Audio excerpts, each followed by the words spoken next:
go where you want, do whatever you want. This is the golden age of gaming. Make the player proud when he's playing your game. Make yourself proud that you made it. Make your player proud that he bought it. And it works, it actually works perfectly.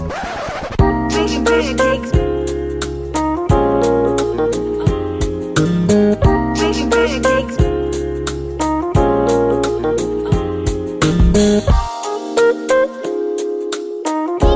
But you know, full body. Making pancakes, making pancakes.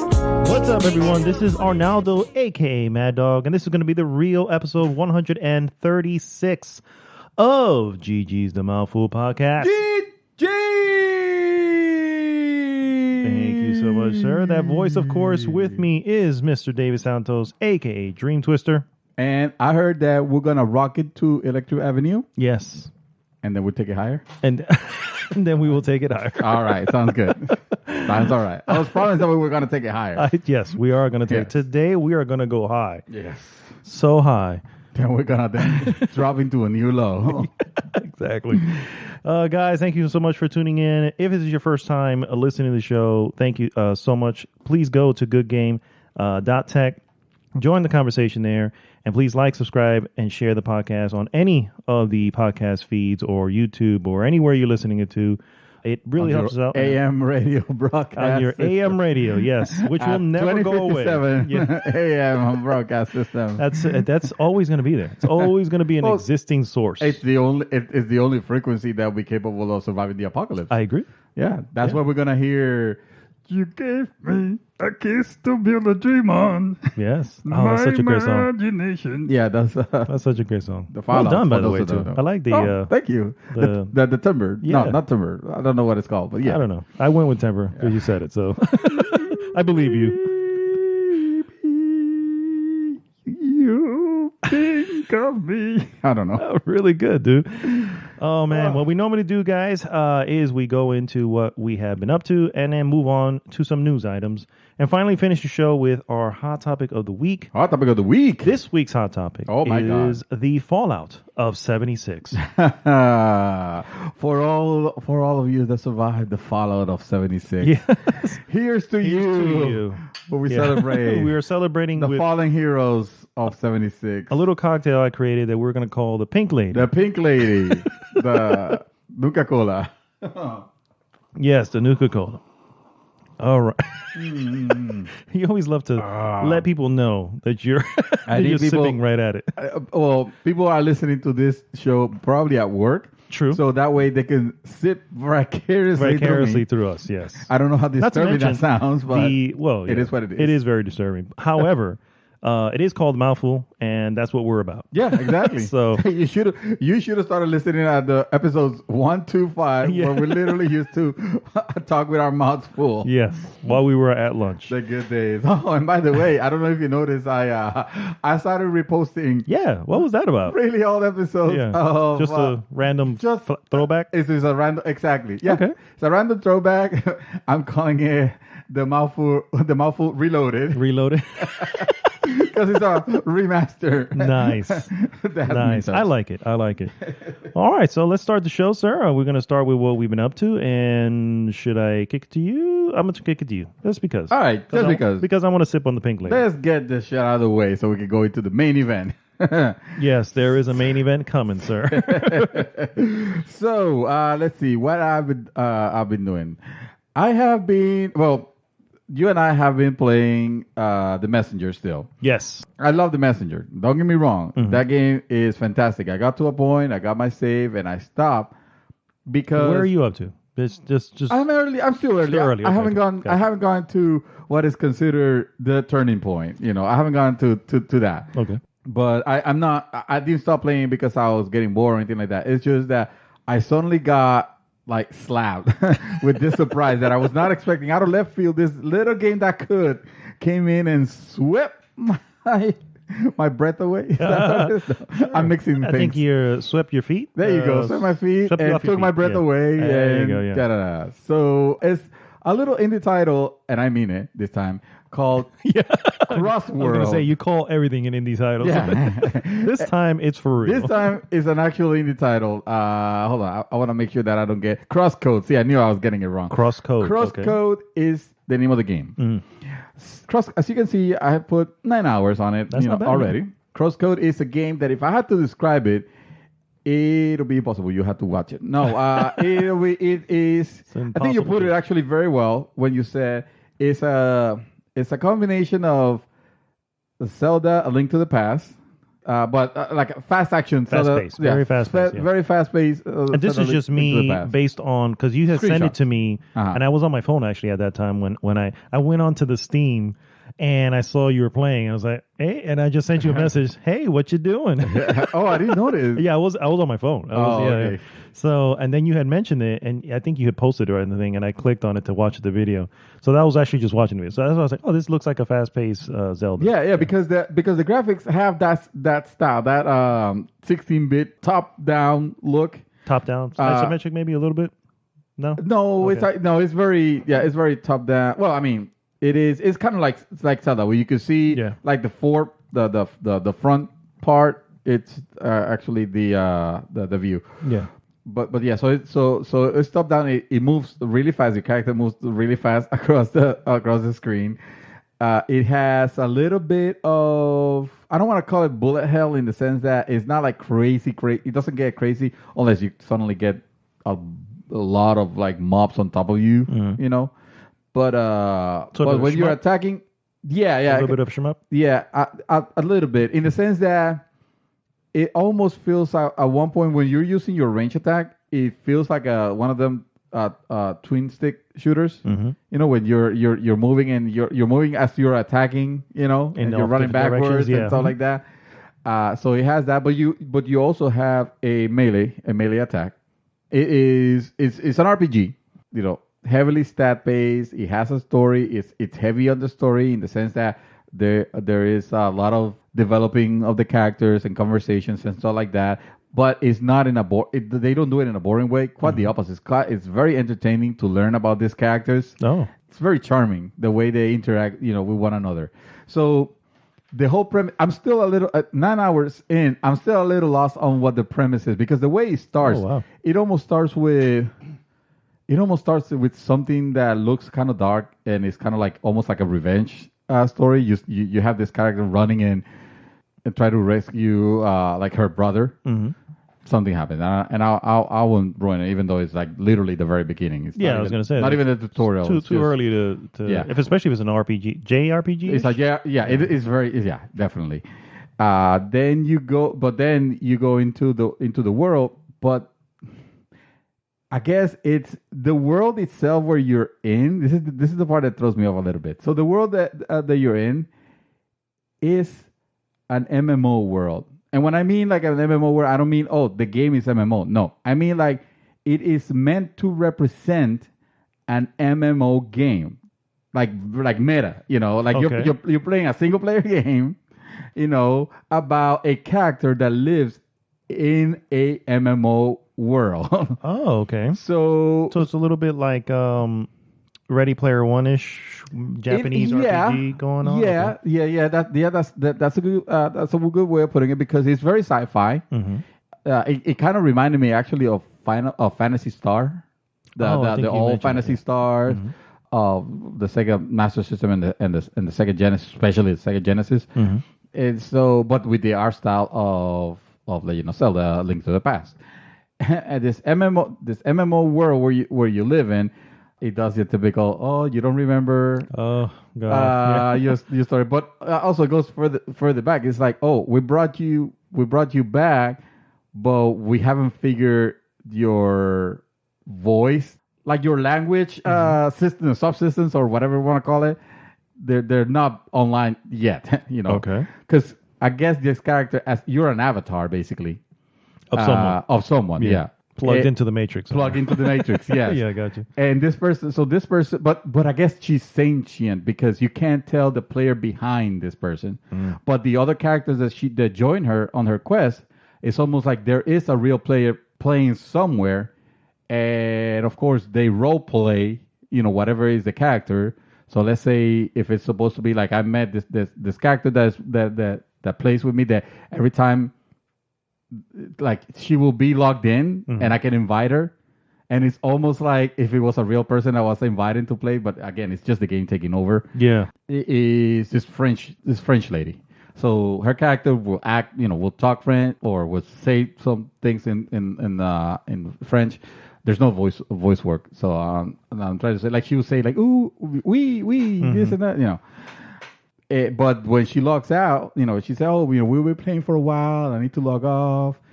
Let's say she lives, and then when your character has to log off, it doesn't go into into the real player. Whoever, it doesn't tell you who the real player, at least not yet where I'm in the story. It's just like you see your character, everything fades to black. She might have a dream or something that it is as convoluted and weird. You don't know what's going on, and then she wakes back up. Goes online. She's into the game world again. And she picks up from there as if that was the real world, as if the MMO world was the real world, because it also makes it also alludes to the fact that it is the real world, that it is like an MMO, but we're in this planet, you are playing, but the planet itself exists in real life, and your avatars are just like instant material that gets created, Oh wow! So it is super convoluted. And of course with me, I'm gonna make it sound a little bit more complicated than what it really is. Somehow it all works together. The gameplay is very fun. You want to know, like, okay, what the hell is going on in this world? Who am I? What am I? I'm obviously not the first lady that I start playing, because when I start the game, you have the player that you're controlling, or the avatar or whatever you're controlling. She has full voice. She's talking. Obviously, not only she's talking. She has the voice. She has voice. Not only, let me clarify, not real voice. I'm not talking about voice acting. I'm talking about she expresses herself not only against what seems to be his controller or his player, but also she has like her own feelings, and her like she has complete sentience.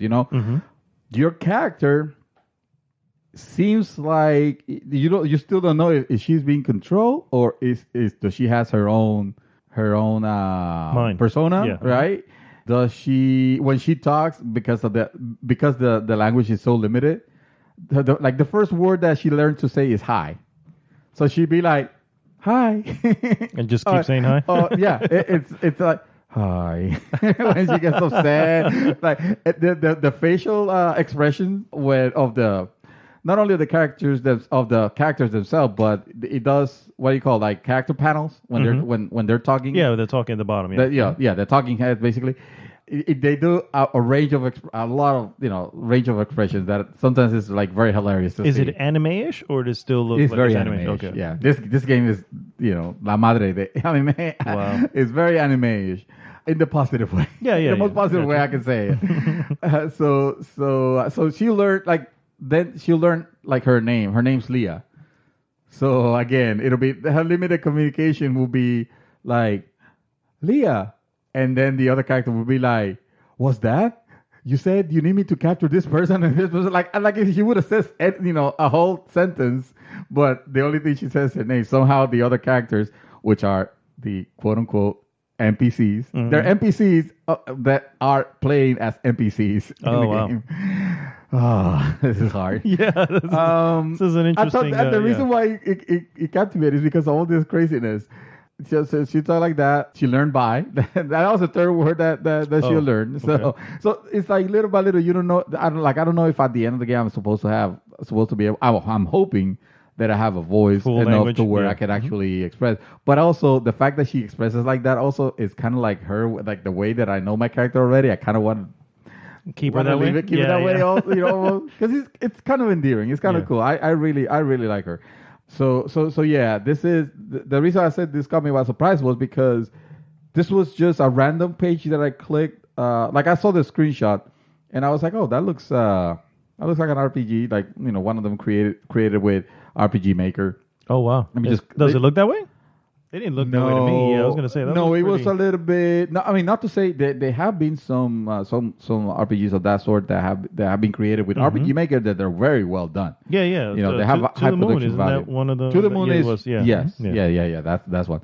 But no, this looks a little bit more elaborated, but it's still a very small file size. Oh yeah, okay. I think it's like half a gig. Not you bad, know, yeah. so that's a fair amount right there for that type of game. for that, for that type. So evidently it's lengthy, but I don't know if it's lengthy because the story is long, or is it because people have been playing it because they find it fun. Like I find it fun battling the enemies because. Like I say, you battle you start fighting the enemies, and it just becomes this almost this shoot 'em up, this twin tick shoot 'em up, and you have to make sure you use a little bit of strategy. It's not just mindless shooting. The other characters have different class, so they fight differently. Okay. Like the girl that logs in with me, she's called a pentafist. So she's a fighter. She's a fighter. Yeah. She uses exactly a lot of close combat. Mine. I'm a spheromancer, so as a spheromancer, I'm throwing spheres. Spheres, like balls? Yeah, like balls. Exactly. Oh, yeah, okay. Exactly. Which is it's funny you mention it like that because that's exactly what the I guess the doctor or the person that was trying to wake you up is like, do you remember anything about your pet? Do you remember about spheromancers? And she's like, and she's like, balls, the balls. And she's like, oh yes. Oh wow. Except that she doesn't answer like that. She just answered in that. She nods basically. Yeah. She nods and says hi. Yeah, she nods and she says hi. Yes, and Leah. She says Leah. I saw I checked in on the Steam page and overwhelming reviews from users and from the few reviewers. This is not a game that a lot of people know about. Honestly, I feel like this should be. Like this game will be a winner on the Switch. Actually, it will be a winner on any console, but on the Switch especially, just because of the file size and the way it plays. And it's called CrossCode again, right? Yeah, it's CrossCode. CrossCode. Okay. Yeah. You might someday looking find at it, somewhere in there. How much was it? Amazing. I bought it for $15. It was. I think it's $20 on the store. But actually, I could go in and check right now. It is $19.99. $19.99. Okay. There was, of course, a special promo happening on Steam that you saw. But so in the description it says it's a retro inspired 2D action RPG set in a distant future. It says CrossCode combines 16-bit SNES style graphics with butter smooth physics, and I gotta say. Everything moves super smooth as you're seeing the video right now. That's the same one I was watching. Yeah. And you can see how fast things go, how crazy. Do you know what reminded me? That fast paced gameplay. You remember a game called Half Minutes Hero? I think it was? Half Minute Hero. Half Minute Hero. Yeah. Yes. Where you had to go real fast and kick real fast. Yep. And you were leveling up ridiculously fast also again. Because it was a minute, yeah. You were leveling up 8 levels a minute, something like that. It was crazy. That game was really fun. It's something along those lines. Oh, there. Well, actually. So it says, so 16-bit SNES style graphics with butter smooth physics, a fast-paced combat system, and engaging puzzle mechanics, served with a gripping sci-fi story. Yeah. That's it. Yeah. I should have just said that, honestly. Because it describes it perfectly. It looks really good. And as you can see, all reviews overwhelmingly positive. I mean, people are really liking this game.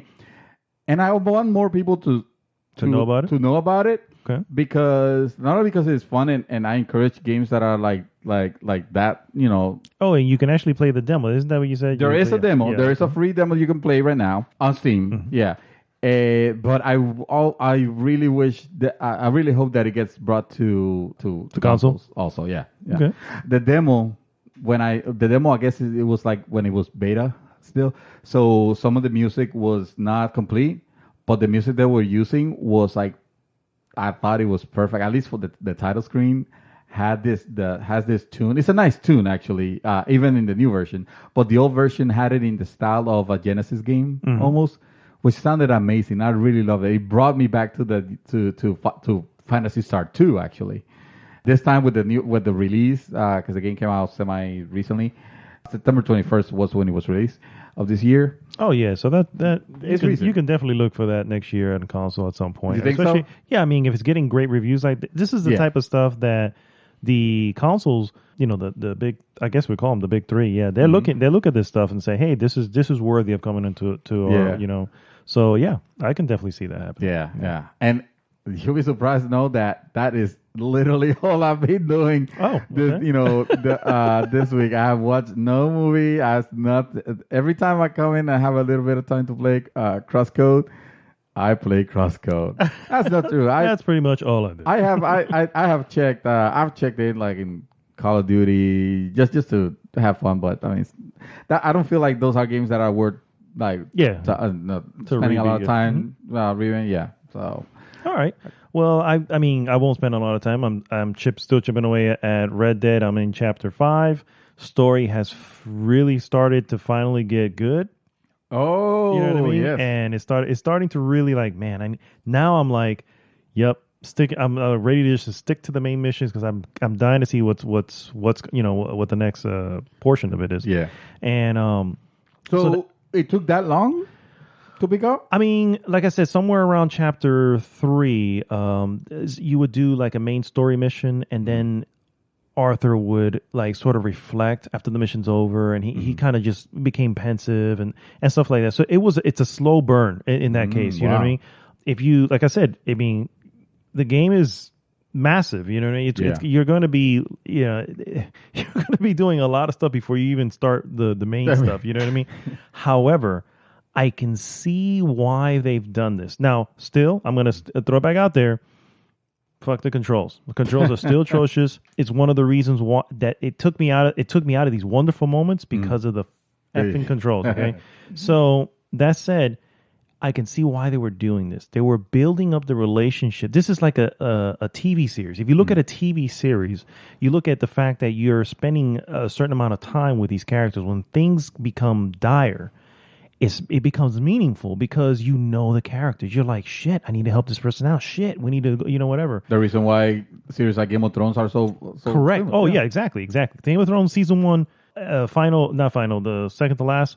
Still one of the that was the moment you realize, holy crap, this is not like any other show. You know what I mean? Yeah. And unless you watch the first show and just like judge the whole series by the first first episode, because by then you have gotten nothing. You have nowhere near enough, and that literally can be said the same thing here. That if you quit by chapter 2 because it's just too much, which to be fair, it's a fair thing to do because it's a slow burn. Yeah, you know what I mean. It is a very slow burn. It's a fair reason to if you're not having fun. Correct. Yeah. Exactly. And I don't blame anybody for saying fuck this, I'm out. You know what I mean. Right. I did try to get into the Red Dead Online.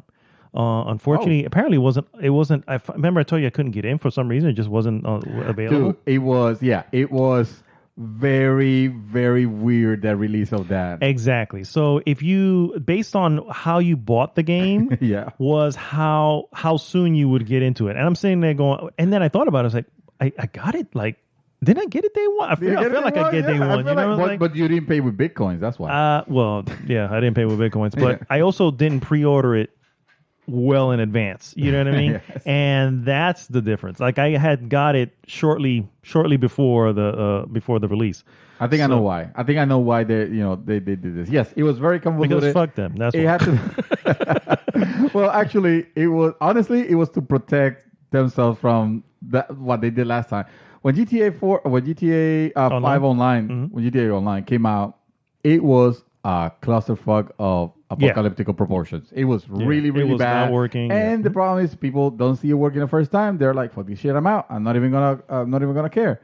So I think in this case they were just trying to gauge the server load and kind of control them a little bit. It makes sense. So it's actually well done idea. Right now, I believe today is the day it's open to everybody. The beta. Today Friday. So today, it's free range. Exactly. Free range. I still haven't tried it, but I will get back to you guys on that because I'm sure it's going to take me 45 minutes to an hour just to create my character. So. Why is not? That's true. Hey, I heard some stories. I guess he has a. Oh, from what I've seen, it seems to have a very good character creator. Yes, I know. So I'm like, and this is going to be the character that I need to, I'm going to need to take my time with it. So, and of course, I've been playing some of the Messenger, and I have gotten pretty deep. I'm about a good 8 hours, maybe a little more into it. Oh, wow. And dude, I'm not going to go into it. I'm just going to say it is a really good game. I can see why it got nominated for the award. What is it? The Indie Award, I think is it? Yeah, Best Indie of the Year. I can definitely see that why. Because first off, it's an homage again to Ninja Gaiden, but it is also, it turns that on its head. Yeah. You know what I mean? It says, yeah, we like Ninja Gaiden, but guess what, guys? We like a lot of other games too. You know what I mean? And it's like, okay, good to know. So anyway, still chipping away at that. I've gotten far into it, but I haven't finished yet. And that's really the most. Shinobi. Turned it into Shinobi. It goes backwards then? No, I mean, no, that was about the same time. Shinobi was about the same time, yeah. Shadow Dancer. That was another great arcade. Yes, because I love the idea of a ninja and his dog. He was the ninja dog. The ninja dog. I also been playing a lot of Tetris Effect, which I think is still really good. And how's the story on that one? The story is pretty simple. Tetraminos come down, and we need to eliminate them. Eliminate the Tetraminos. And I'm pretty good at it. I finally figured out how to use that stupid. No, I'm asking about the game, not the movie that they're making. The same thing. Okay. So the movie is based off the game. There you go. Exactly. All right. So there we go. Speaking of movies, I did see 2 movies that I wanted to bring up. Oh, I saw you. Yeah. Oh, first one is called. Let me get the name because I don't want to frack this up. Sorry to bother you. Sorry to bother. So this one here is, let me tell you. First off, it's a dark comedy. It is also set in like this alternate universe, Oakland, California. And I know you're gonna say I'm listening. I know you're gonna say why Oakland. So what it is there's this guy. He is living with his uncle, who is actually played by Terry Crews, and he is this young, young black guy. He's just trying to make money, whatever. And he gets to a job where he is a what do you call those? Telemarketing position, right? And he has to sell stuff, right? And so obviously the sorry to bother you is you're reaching out, cold calling people. I think I've seen the trailer for this one. Please continue. So, and then he runs it. So he wants to get good at this, right? Because it's like he's having to he's living in the garage of his, his uncle. So he really wants to become good at it. And at some point he runs into, oh man, what is his name? He played Murtaugh in Lethal Weapon. Jesus. Danny Glover. Yeah. He runs into Danny Glover. And Danny Glover's like, oh man, you know what your problem is? I'm gonna tell you why you're not gonna sell. You need to use your white voice. Right? Yes, I have definitely seen this trailer. And oh my god. All of a sudden they both start talking in this absolutely ridiculous white voice. Yes. And boom, before you know it, this is in the trailer, so I'm not really spoiling. He becomes obviously pretty successful with it. The movie is a commentary. So this is very important. Yeah. This is a commentary, one, obviously, on, the whole fact that, if you can't connect with the person calling you, you're not going to be able to sell, and all this. And obviously how it's looked upon and all that. This is it's not done by, what's his name, Spike Lee or anything, but this feels very Spike Lee joint-ish. I can't remember the guy who did is actually a rapper or maybe a singer or something like that. But anyway, the point is, I'll bring it up. But so I got it right.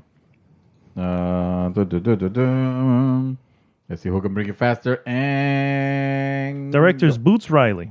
There you go. And who is Boots Riley is Boots Riley. Well, he's actually been in a couple things. The first thing that shows is Boots Riley / Spike Lee. Yeah. Oh, there you go. Yeah. So I mean, obviously that's his inspiration for a lot of his stuff. He's an American rapper, producer, screenwriter, film director, and activist. There you go. And so this is obviously this movie. There's a lot of moments where as an act, they basically they felt like the telemarketers feel like they're not being given and whatever, and they need rights and they need to have their their insurance and all this stuff. And obviously, as telemarketers, they're a dime a dozen. You don't want to do whatever. Don't worry, we have 800 people right behind. Yeah. So it becomes this weird thing where he ends up getting so good that he starts to go up the ladder. Yeah. And dude, when I say the shit hits the fan, and the movie literally turns itself on its head, it's like, what the hell? Yeah. It really got a bit weird. It's very surreal. It's not meant to be taken literally. Right. However, when you look at it literally, you almost laugh. You know what I mean? There's some moments where I'm like, how the hell did they get away with this? How did anyone get away by making this movie and it actually came out? You know what I mean?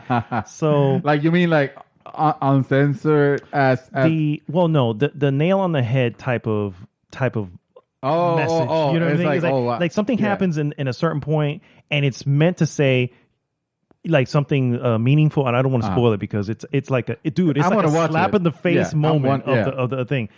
It really gets crazy, dude. I mean, it becomes now. My only complaint of the film is that, like, the message was delivered about 3/4 of the way, and it still felt the need to deliver the message more. So it's like, I got you, I get it. At that point, it's like, yeah. I mean, it's obviously it talk about capitalism and all that, but obviously because he becomes racism, I will imagine, of course. Yeah. So it becomes that thing, but I still enjoyed it. It is oddball as all oddball gets. That's what I seen this trailer. I meant to ask you about it also. I don't remember where or how, but yes, I know exactly what you're talking about, and it was very intriguing. Question: Yeah, why is it like an alternate reality? So this is in the movie. I don't know if it's in the trailer, so this may be a little spoilerish, but it doesn't really affect anything. So in the film, they constantly run into this weird. It's almost literally, it's like slavery. Is it really? But basically, what it is there are Americans like there's this company or corporation in the movie that is hiring people to work for them for life. It's a life contract that you're doing. Okay, now, when you do it, you don't get paid, but we give you a place to live. We give you food, whatever. It looks like bunk beds and all this, and it's not just, for the record, it's not just African Americans. It's everybody. Whoever wants to join, it could be anything. White, black, Spanish, doesn't matter. So almost like you know what? That it's a commentary on yes, almost it is. Yes, the type of lifestyle that because I heard this a lot happening on Chinese, Korean companies, stuff like that. What do they call workers? I can't remember the name. There's an actual phrase for it, but I know what you're talking about. Yeah. It's basically like they live in this complex and they work for the company, and it's basically their way of life. And correct. The difference there, of course, if they want to do something else, they can leave. I guess so. Well, I mean, I would imagine. I would imagine. Yeah. Here, no, because you signed the contract for the rest of your life. Wow. So you live with it, giving up your rights. So that's awesome. That's what I'm saying. That's the reason for the alternate. Yeah, that's not going to fly here. I get you there. 100%. But obviously, message delivered. Yeah. So that's why, and I think it's cool. Like I said, dude, it's oddball. So just know that you're cool. And it's funny because it doesn't start off. It feels like a regular, silly comedy or dark comedy, but it gets. I will thoroughly enjoy it. I can, no promises, sir. That's all I'm saying. No promises. Just understand. Does it have an end? It does have an end. Okay. It does have an end. Oh, I'm sorry. I shouldn't be asking you that. Everything has an end for you. Oh, that's true. Yes. Okay. There is an ending that you would appreciate. Okay. I guess I have to say it that way, right? I don't know. There you go. Good. That's a good way of distinguishing it. That you would appreciate. Yes. It's when I can see it. That's basically what it means. Okay. So say no more. I'm in. Yeah. So I saw that, and I do recommend it. Just understand what I'm saying, guys. Yeah. Okay. The other one I did see, and this is on Netflix, and it was one of our trailer of the weeks, The Ballad of Buster Skruggs. And Dude, this has to be one of my favorite movies of this year. Sir. Really? It has to be literally, I mean, not the best, but definitely one of my favorites this year. I am, and I don't know if it's because I went in going, oh, this is Netflix, so I'm not going to expect too much, whatever. You know what I mean? And unfortunately, sometimes I feel that way. Sometimes I feel like, okay, if this is Netflix from them, Yeah. you know, it's a hit and miss. Sometimes it's great, sometimes it's not. You know what I mean? Right. Nothing's been horrible, but many have missed the mark. You know what I mean? Yeah. Here, I just kind of, all right, well, let's see what we get. The reason I was interested is the Coen brothers are involved, and they've done a lot of feature film and Academy Award winning films. So I was like, hell yeah, this, you know, I can't wait to see this. It is freaking awesome. It is. So if you saw the trailer, when we did the trailer of the week, there are 6 short stories that were, I think they mentioned was supposed to be series. And then somewhere along the line, they Is that the one where one of them was a short about like a very super clean cowboy? Yes. Yeah, I remember. Which that's Buster Scruggs. Yeah, That's Buster he Scruggs, goes, I'm yes. Buster Scruggs. You know what I mean? I like the accent. Yeah. Let me tell you that. So each one is, how do I explain it? This is basically a Western version. So you know about Greek tragedies, right? Right. All right. So a lot of the stories of Greek history, whatever, they're always written in a certain way where it's a tragedy, whatever it is. I fell in love with my mother. And she turned out to be, exactly. Yeah, stuff like that. She turned out to be a goddess or whatever. Yeah. Yeah. And then she killed my other family. All these craziness, Yeah. right? So this is the Western tragedies. Okay. Oh, the okay. majority of these are, and I say I need to warn people of this because it's like, don't think you're going to, you may laugh because there are funny moments, but don't think you're going to walk away happy at the end. You know, these are again, almost, you know what? Almost like, do you remember Tales of the Crypt? Yes. Tales of the Crypt, like the story. Yeah. Or for that matter, Black Mirror. More like Black Mirror. Yeah, exactly. Oh my God, Black Mirror. Yeah, exactly. Yeah. So this is the Western Black Mirror, essentially. Nice. However, the only difference is Black Mirror tends to be an hour long. This, obviously, there's 6 of them within a 2-hour and 10-minute film, so they're divided. Now they're not even. 45? Some of them are fairly like 20 minutes. You know what I mean? And All right, other ones are 30 to 35 minutes. Let's say it's the Animatrix and move on. There you go. No. Look, all the animations. Yeah. So they're really well done, beautifully shot. Which again, Coen Brothers. I'm like, of course. Why did I even suspect it? And some of them are just fucking hilarious, dude. I'm just in tears laughing, and then other ones are so tragic, dude, that I was like haunted, like for a while, just thinking about it, like, oh my God, what Again? Like Black Mirror level. Yes, Yeah. exactly. So. Man, kudos to Netflix on this one. Seriously, these guys have freaking... I wouldn't be surprised if this is included in the Academy Awards next year. Wow. Because there is such good stuff here. And it gets all Western. It's all based in Western mythology and the Oregon Trail and, you know, and everything. You know what I'm saying? It's really, really cool. And there's a lot of people in it. James Franco's in it. You had just a bunch of people that pop up that you go, oh yeah, I know that guy. You know what I mean? Yeah. And really well acted, dude. Fucking acting is like, I'm telling you, man. This is some good shit. You're saying Oscar. This is really good. Yeah, this is really good stuff. And I think, now whether it's for you because each short story, again, it's a short story, so you may not get an ending because it's meant to be that moment in life. Yeah. So for you, Mr. Santos, just understand these are snippets of someone's life. I will go in with that. They're almost like with that expectation, so I'll be fine. Look watching this. They're almost like moral stories. Right, you know what I mean? right. Like, oh, so the moral of this story is blah blah blah blah. You know what I mean? And see that to me that's a closing because it taught me something. Correct. Or it told me something. Yeah. Or let me exactly. And it is. I want to watch it again. Like if I didn't have a massive list of movies to watch, I'd be watching this shit again. Well, I need to watch it, so yeah, all right. we can set something up. Well, yeah, I agree. Because so far you're 2 and 2. Both of these movies I'm very interested in watching. The way you describe it has really, really piqued my interest. Well, the whole that's why I'm trying to, and I'm also trying to do this with who's listening because I don't know how everybody feels about films and stuff like that. I want to make sure you walk in with an understanding. So, Sorry to Bother You, unfortunately, is I paid for it. I mean, I rented it on a Prime. So, Yeah, just but it's worth it. But I think it is. Yeah. No, And I'm then saying, yeah. The other one is obviously is a Netflix one. So if you have Netflix, you already have access to it, and it's never going to go away because it belongs to them. So definitely check. That one's a lot easier to obtain. But I want to make sure you guys understand what you're getting into. Some of the, particularly in the Ballad of Buster Skruggs, some of them are a little bit slow, but it's meant to be. Again, it's meant to be those. Hey, look at what's going on. Look at the world around you. And the beauty of it, each one, like the movie starts, and the Ballad of Buster Skruggs is a book, and then it just opens. Oh. And then they flip the page, and that's the first. Yeah, you're getting tales of these weird whatever, So, like I said, some are beautiful, some are just like, man, I can't. You feel depressed afterwards. You know what I mean? And but anyway, credit to them. But that's that's all I've been doing.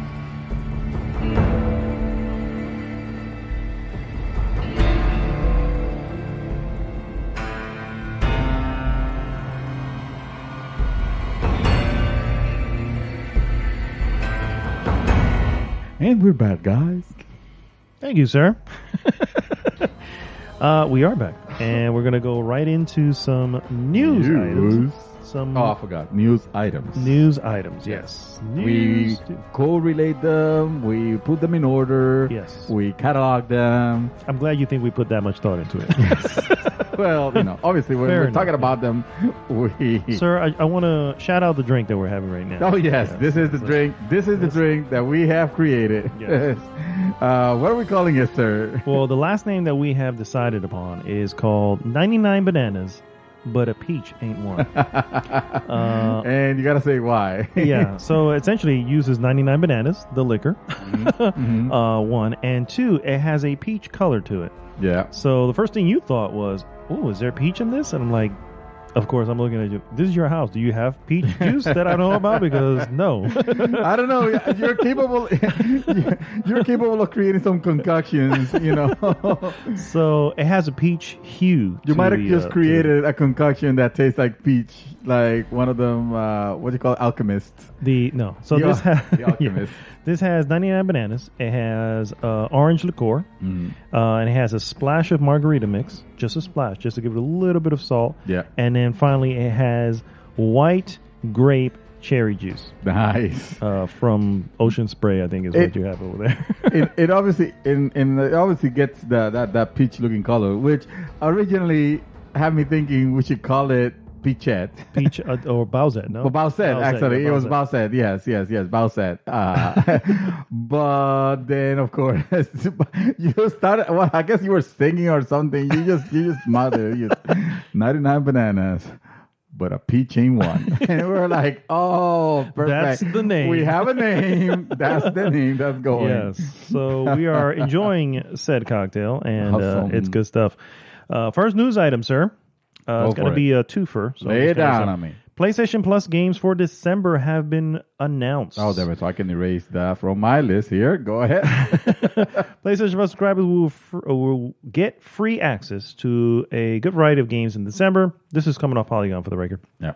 Horror game Soma and team-based game Onrush will be free for PlayStation Plus subscribers for the whole month, and this is for PlayStation 4. That's a good get because Soma, I started playing. We have Soma, yeah. Oh yeah, I have it also. I started playing it, and the problem is that I don't know if it crashed on me or no, it didn't crash. It kind of like it glitched on me to the point where I was trapped. I could not open a door. Yeah, or I think you were door going to tell me. Yeah. Yeah, and I got mad, and I stopped playing it. But I've seen like what that game has to. Well, I haven't seen what the game has to offer. I haven't seen spoilers or anything like that. But all the reviews are really good on it.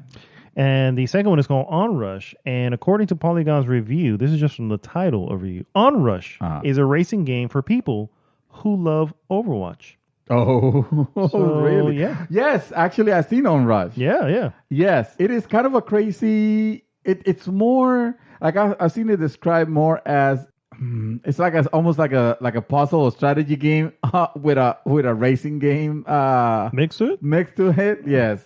Yeah, because it's not so much about just making it to first place, but also like eliminating your It rivals. says here is a team-based vehicular combat racer. That's where what it the is, goal yeah. isn't to finish in first place. Yeah, it's more strategic than anything, and more vehicular combat. And I love those type of games. Of course, remind me of Wipeout, one of my favorite racing Wipeout, games series. Yes, and I love that type of vehicular combat. When you mix it with racing, especially this one looks very colorful. I really like the way it looks. It's a good game. So PlayStation 3 is going to get 2 games also. Side-scrolling shoot 'em up roguelike Steerden Classic. Never heard actually of that one. And time travel visual novel Steins Gate. So they're down to their visual novels essentially on the PS3.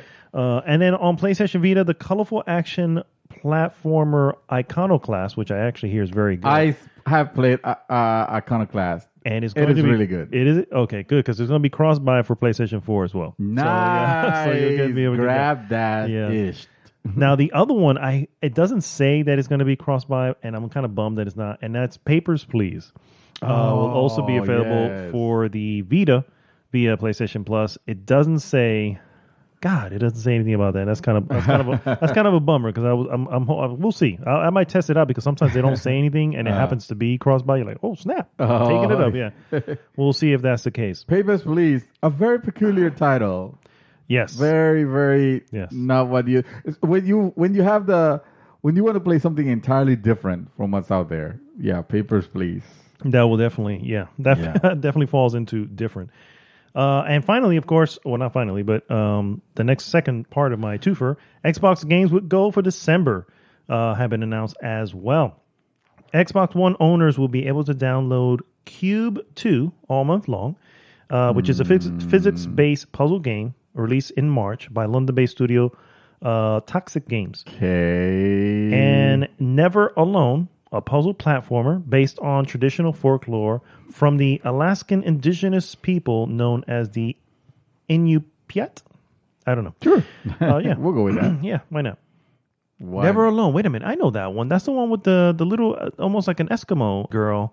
And she's in the, I think I actually have that one on PlayStation. Oh. Yeah, I remember that. That's actually a very good one. Yeah? That's a good geek right there. That's a GG. Okay. And then Xbox 360 backwards compatible. We'll have Dragon Age 2. Oh, God. From Jesus. December 1st to the 15th. Avoid that virus. It will destroy your console because you rage on it and you destroy yourself. And Mercenaries Playground of Destruction. Jesus. Xbox always gets that. The 360, I'm sure it does. I mean, at some point. Oh, man. I don't know. I mean, I'm glad you mentioned the Eskimo title. Yeah. Never Alone, yeah. Never Alone. Yeah. That one. I actually beat that one. That was actually very good. Because I was starting to get concerned about, oh man, Xbox owners getting the shaft always. It's PlayStation's getting Soma, which is a really good game, and this other vehicular Onrush. Mm-hmm. And then Xbox always, I don't know, there is a very hard dissonance between what you get on PSN versus what you get on Xbox. And yeah, I get it. I guess you get better backwards compatible games on it, but I don't know, it doesn't feel like the same type of offering. Like you get even with what you get on Xbox with the backwards compatible games and stuff like that. I feel like you still get more bang for your buck on the PSN Plus. And this is not me trying to be fanboyish or anything like that. It's just comparing it. Honest to God, what thing, and I hope it wasn't that way. Speaking of PlayStation 4, I wanted to ask you, because this game is like really, really affordable right now. Mm-hmm. Should I play Gravity Rush 2, sir? So, Gravity Rush 2 on PlayStation 4? Yes. But it's like $6 or something like that, right? It is $6. For $20, it's $6 right now. For $6, I think for you, yes. Because I think, one, you will, graphically, it has that beautiful cel-shaded look to it. Yes. The world is gorgeous. And the way you traverse the world, you're using gravity to sort of fly through the world and all this. It is very, very cool. And I think you'll like the character. I think actually you'll like the characters as well. Yeah, it looks really cool. The only thing that was throwing me off when I was watching the videos was like, I don't know if she's flying or falling, but she's control falling She's because she's using gravity. oh, so she's falling with style. But it looks beautiful, and you can like pan the camera around her as she's. Cause what it is she's floating in the air, and you just don't do nothing. She just stays there. She doesn't fall anywhere, and then you literally move her into a direction, and then and make her go fly. It just looks a little weird because it actually, it's actually really good. It looks like she's falling, basically, like the reaction of someone fall. Well, not the reaction, because she's not. It's not like she's flailing her limbs and stuff like that, but she is moving them in like weird ways that. It doesn't look like elegant flying. Let's put it that way. Because she is technically falling. Technically falling. She is falling. There you go. She's falling with for style. $6, dude. It's a get for $6 easily. Right. I want to say I paid close to full price on it, and it wasn't. I still enjoyed it. However, it is an open world with your typical Japanese open world stuff. You know what I mean? So keep that in mind as well. Yeah. It is very anime. But you're warning me about. I am. It's very anime. Yes. The anime. Anime-ish. The anime is high on this one. Okay, good. All right. So not to bring it on a downer, but it seems like the reaction to this one has been a little bit of a downer to some fans.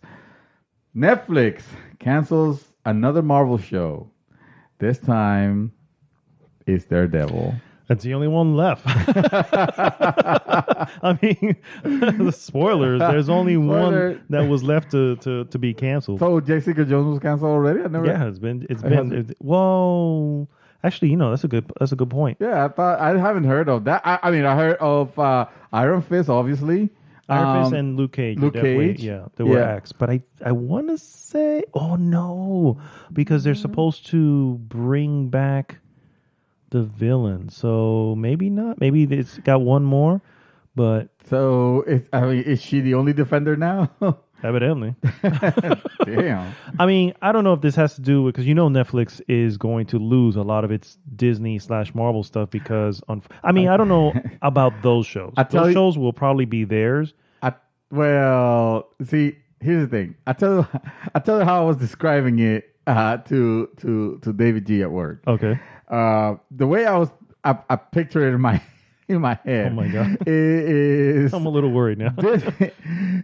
Disney is coming to collect his protection money. He's coming with his with their muscle. Yeah. He's walking with in. Vinny. He's looking. Yeah. And he's looking. He is an amicable guy. You think he is your friend, but he's not. I mean, it's because again, it's Disney. Disney is an evil fucking corporation. Let's be real.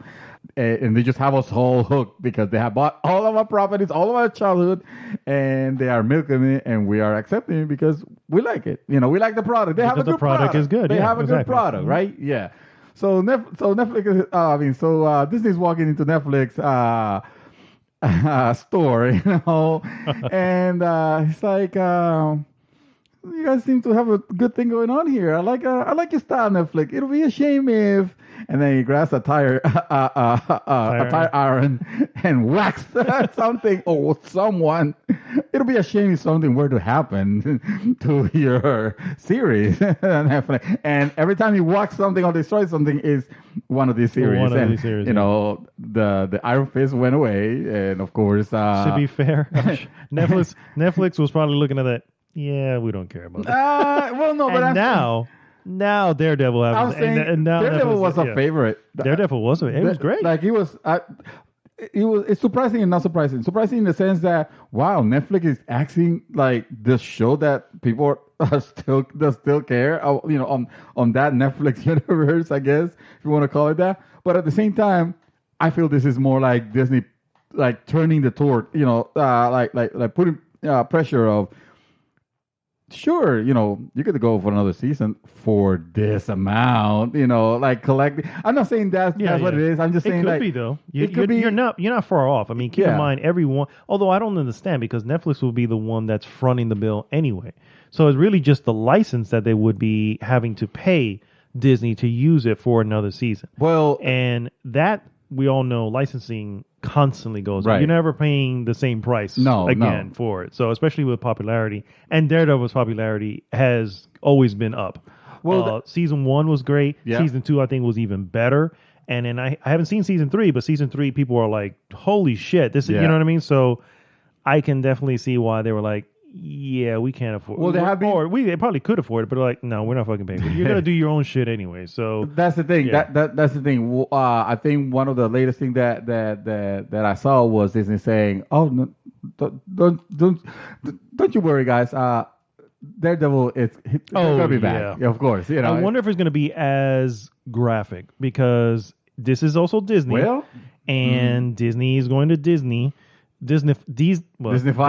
stuff. Yeah. So I don't know if it's going to be as I don't want to say well received. Because let me tell you, dude, especially season 2 of freaking when they introduced Punisher, dude, Punisher is there's a reason why he's called the Punisher. Yeah. You know what I mean? Yeah. And let me tell you, it's one of the reasons why that season was like just like it was like holy. I wanted to see them both on the screen at all times. You know what I mean? Yeah. And so. Yeah, I'm not shocked. Yeah. So the statement goes that of course they have become the third Marvel show on Netflix to get canceled. This is 2 months. There you go. Yeah, third. Mm-hmm. Yeah. This is 2 months following the axing of Iron Fist and Luke Cage in October. In a statement to Deadline, Netflix confirmed Daredevil's third season, which premiered in October, was his last. And the quote is, we are tremendously proud of the show's last and final season, and although it is painful for the fans, no shit, we feel it's best to close this chapter on a high note. So it makes me wonder, is it a high note or is it an incomplete note? You know, I know you haven't seen it yet, but I wonder, if there's a good part to because technically close it. The first season did not end it off, like it ended off, I don't want to say in a low point, but it ended off at a point you're like, damn, you kind of want to see what continues. And then with season 2, I think season 2 actually ended in an okay note. So they couldn't put, they could have probably ended up there. But the problem is that they made the Defenders, which included all 4, and that actually happened, and that ended off on a cliffhanger. Yeah. Which season 3 of Daredevil would have to have addressed. Yeah. Which I believe it does.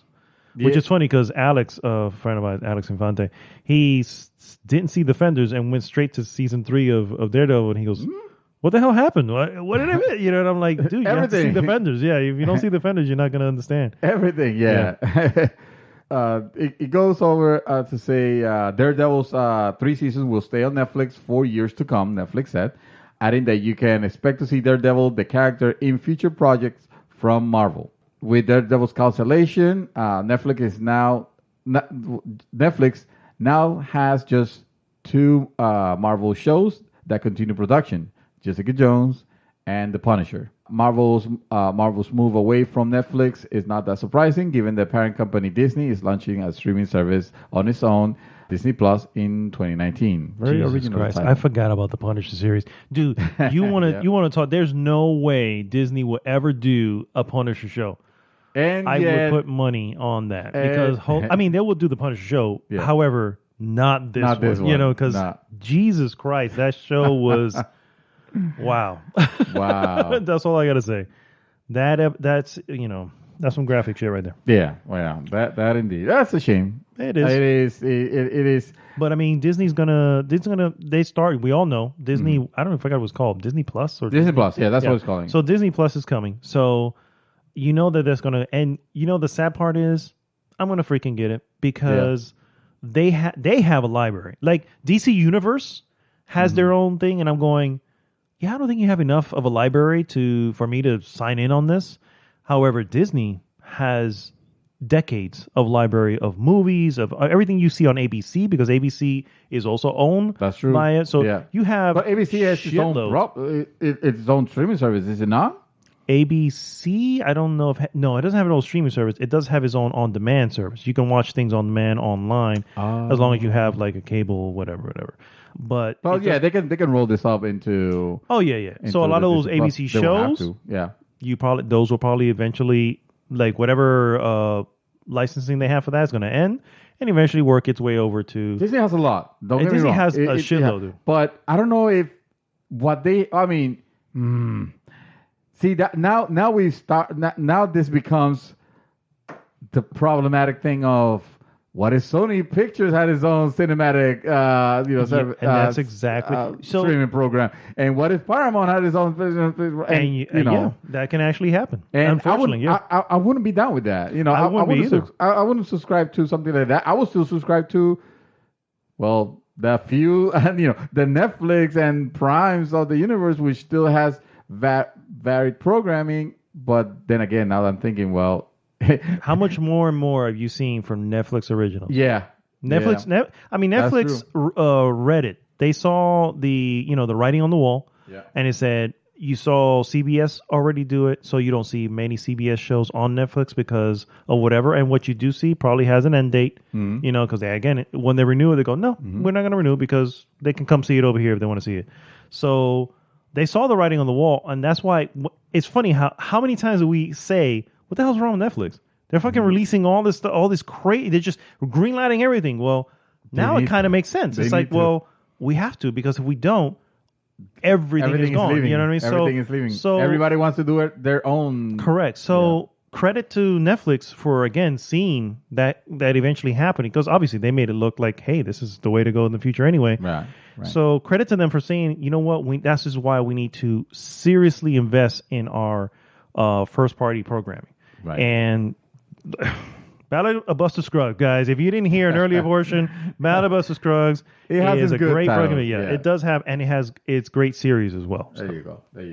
Speaking of Netflix and its great series, live action animes are coming to Netflix. Aminus. Yeah. The first one is Neon Genesis Evangelion is coming to Netflix. And I never actually saw it, but anyway, the acclaimed mech meets psychological drama anime is finally coming to streaming. Netflix announced that it has acquired the anime classic, so you will actually get the anime classic alongside 2 sequel films, and will add them to the service next spring. This Neon Genesis Evangelion is easily the biggest get for Netflix yet, in its ongoing pursuit to become the major player in the anime space. Again, another reason why I will never let go of Netflix, because they are definitely, again, they're foolproofing themselves. Like, hey, we see what people are going to do, but frankly, that's we're going to make sure we step up. So that's actually a great series. I don't know if you've seen. I never got to see it all, but I got to see like some of them. I'm like, man, this is really good stuff. But it's a lot of them. So I never got And but that's good, because now it becomes more accessible. I could just watch it instead of Crunchy rolling that shit. You know what I mean? Hey, Netflix needs this type of content. Correct. How long do you think until Netflix buys Crunchyroll? Do you think that could be a happening? I don't think so. No, they wouldn't need to. They wouldn't need to. No, because if they can secure major stuff and future stuff. True.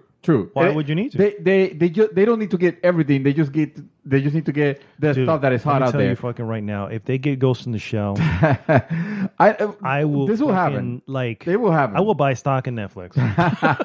Or just because I want to be part of it. Oh, there you go. Because you want to be part of history. I want to say I own a piece of this. As a former subscriber of Crunchyroll. Crunchyroll had a lot of content, obviously lots of anime, and one of my favorite things was to look for not the classical, like I had the opportunity to watch so many times Attack on Titan, Cowboy Bebop, and stuff like but I could have. There was even a Persona anime that I could have watched, but no. There's actually a Persona anime movie on Netflix right now. And I think it's based on Persona 3, which I believe is your favorite. There you go. I'm watching it tonight. Dude, Netflix, awesome. Bro. It's right there. I'm telling you. But see, I wouldn't go for those. I would go for the really obscure, like, let me see. Because I already had the knowledge of all those series that were so famous that was almost like an international phenomenon. Mm-hmm. Like, I knew about that. No, I wanted to see the series that were only known probably in Japan. Yeah. Or Korea. The obscure stuff. Stuff. Yeah. Dude, it was great. I watched some of them. Obviously, don't ask me for titles because they were all in Japanese. But and also they weren't like the high action like crazy stuff. Yeah, some of them will be like school drama things and like high school drama and like stuff like it was. Yeah.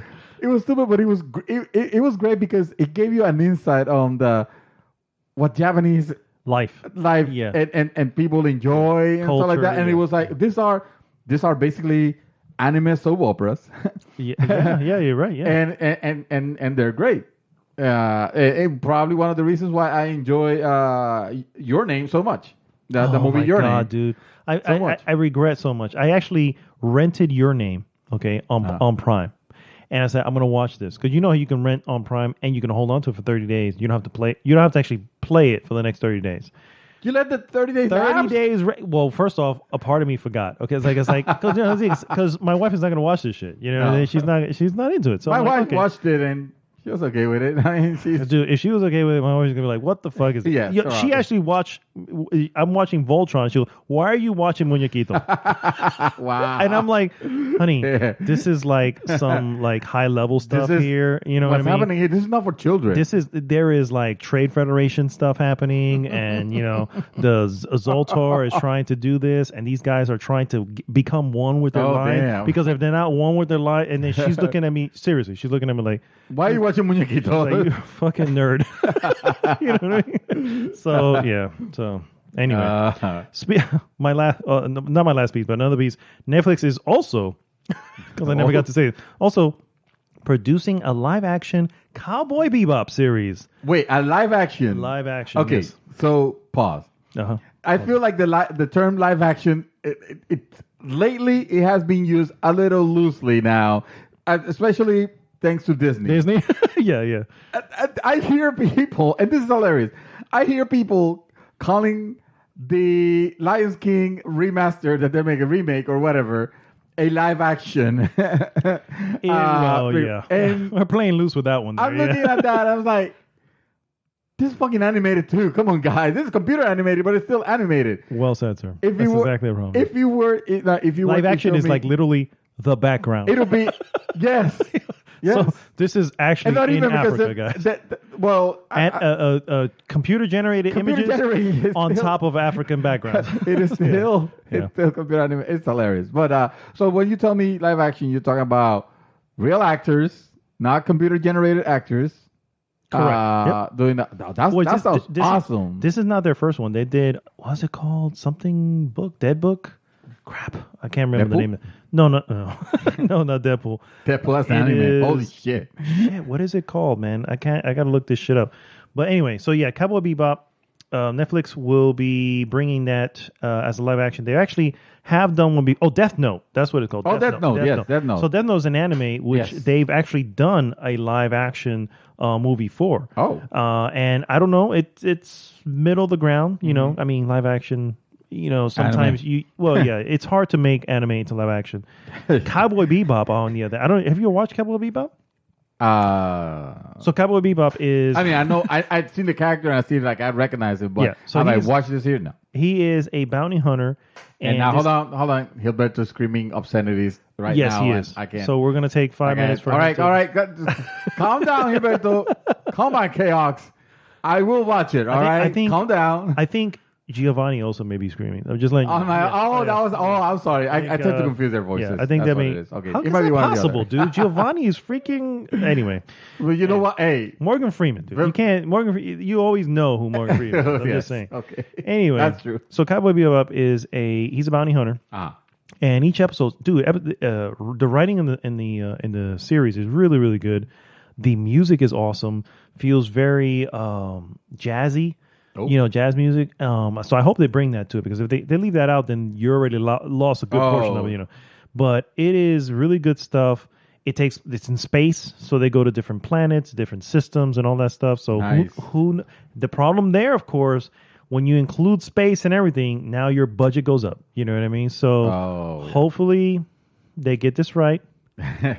Because again, Death Note was a solid 6.5, I think, is what it was receiving. So just saying, hopefully they get this right. And this is also going to be a series. Well, obviously it's going to be a series, because if you make a fucking movie out of it, well, I don't know. Death Note was a lot series.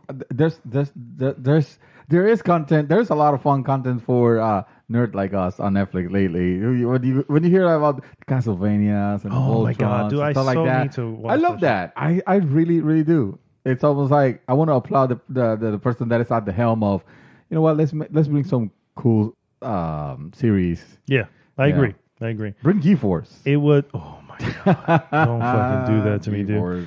The live action adaptation of Cowboy Bebop will run for 10 episodes, so it is episodic, All right. and will be produced jointly by Netflix and Tomorrow Studios, the production company behind television series from NBC Aquarius and MTV's Teen Wolf. That doesn't really help them, but that's fine. You know what I mean? Obviously, a lot of nostalgia for those series. Absolutely. Yeah. Speaking of nostalgia, there was a piece of history of nostalgia that was released recently in its latest incarnation. Of course, we are talking about the PlayStation Classic. Oh, yes. The little PlayStation, The little one. box that could. The little box that could. Yes. Evidently, so it was out this week. Some problems might have been arising here and there, from it. Not a lot of great reviews on it, And this is from different sources. Some games are running the PAL version of the game, and what I mean by PAL is that for those who don't know, PAL was the European TV standard, which was if stuff run at 60 hertz on US TVs on NTSC, I think is what it the thing called. I think it's NTCS, something like that. They not non-PAL. Non-PAL content will run at 60 hertz on regular TV in the US and Japan, and then European countries will run the PAL, which I forgot what it stands for. But the thing is, it was a lower refresh rate. It was 50, and because of that, some games were perceived to run slower, or some games not perceived, but they would run. Technically, slower versions. Yeah. Yes. I noticed that with when I was running an emulator one time for a PC version of Skate or Die. I put not the PC version, but NES version of Skate or Die. I will put on PC. Right. The emulator was on PC. So I will put the PAL version of it. And the music was a lot slower. Like I noticed this is a lot slower than I remember the music being, especially on a title like Skate or Die, which has very recognizable, music for those that play that game. And then I made a comparison and I was like, oh yeah. And it always struck me as odd, like why does this version have it slower? Is it because Europeans like their rock music slower? Is that what it is? Something I didn't know it was because of that. But yes. So evidently, did they say what games there? Or it doesn't say what games. I heard. It's taking one of them. I think. I don't have the Metal list Gear of the Solid games. better not be one. That's all I'm saying. Because if it is, you done fucked it. Just saying. There have been some few reviews. Among them, IGN gave it a 5.5 out of 10, saying that the PlayStation Classic feels more like a half-hearted acknowledgement that the top shelf. Tribute to Sony's era-defining console. The list of 20 games seems to miss most of the system's greatest hits that it manages to include. Furthermore, the progress of time and television technology has not been kind to the look of many of these early 3D titles. And the inclusion of digital-only controllers make many of them feel unwieldy by modern standards. The PlayStation Classic is a neat collection item that will look great on a shelf, in your game room, but it is much more attractive as an ornament than a viable gaming system. Yeah, and then at $100, yeah, I'm gonna make a pause and say, most of these consoles are that they're just an ornamental piece. Yeah, that they look good where they where they're at, and to have as a showpiece, but they're not titles. Everybody loved the idea of playing. Mario on the old Nintendo, on the Nintendo Classic, on the NES Classic. Mm-hmm. Yeah, you're gonna do that for like 5 minutes and never again. You know why? Because you have already played those games many times on many emulators, and the emulation on Nintendo Classic is not that great. Okay. It's actually an emulator in itself. So I agree with you for the most part when it comes to that, and maybe this is just because of how much I dig Nintendo titles, I still play Super Mario Brothers on the Wii, and I don't just play it for like an hour. I literally go as far as I can into the as far and I usually because I played it so often. Yeah. Same thing with Super Mario Bros. 2, Super Mario Bros. 3. But I'm not disputing the quality of the games, though. Yeah, I'm talking about buying a system for the purpose of buying, which I agree. You don't have to if you didn't. You don't have to because you already have. I don't because I have it on the Wii, and I refuse to get rid of my Wii. Yeah, just because I have those on there. Yeah.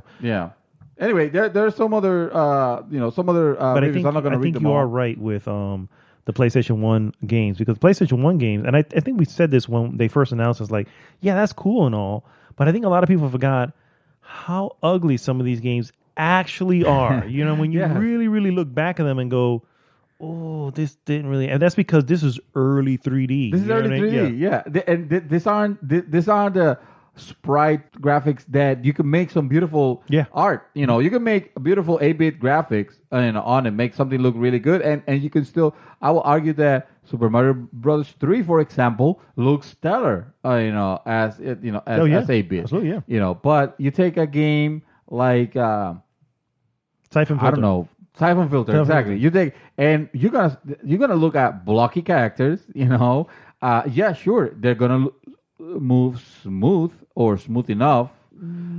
Almost. Yeah, let's say. I mean, it's gonna be a little bit more fluid. I'm thinking more like Tekken, for example. The fluidity is almost there, but the characters are, by today's standard, it just hasn't aged well. No, because that's not the type of graphics that tend to age well. Low polygon graphics. Very. Do not tend to look yes, right exactly. Yeah.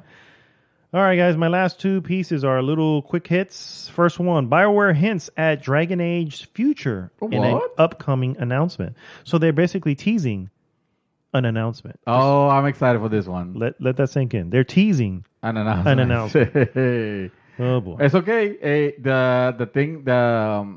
The December E3, what are we calling that? Game Awards? The Game Awards, thank you. The December Game Awards are happening soon. And True. To see a new Dragon Age will be exciting, I guess. I don't know. I mean, depends. here's my quick question. Let's make a stop. Let's pause on this I wasn't one. going to, but because this is a quick hit. But at the same time, I'm like, so what you're saying is you've been working on a Dragon Age. So how much attention are you putting to Anthem? No, wait. Because all hands on deck, I remember hearing that we have to make sure. So yeah, I'm a little concerned. I tell you what. I mean, don't get me wrong. My mind EA too. and all that. I wasn't into Anthem anyway. But this tells me two things. One, either you're so far into it, you're almost done, that Anthem's going to come out perfectly, or you lied about the whole thing. No, I mean, it's there, it's still going to happen, but holy shit, you're probably not. It's probably not going to be ready. It's gonna fucking Andromeda out. Anthem cannot Andromeda. If Anthem Andromeda out, that's it for BioWare. They're done. Well, not really, because they just said they're going to do it at No, it doesn't matter. Because I'm just saying. That's not their huge... I mean, this is the huge hit. I mean, Dragon Age is big, don't get me wrong. But I feel like either Anthem comes firing on all cylinders from day one. Like, it cannot have like, say, for example, Battlefield 5 is not doing that hot. No. Evidently, but it's still okay. Yeah, it's on sale also. $35. Yep. It has to do because of what happened with Andromeda, Mass Effect Andromeda.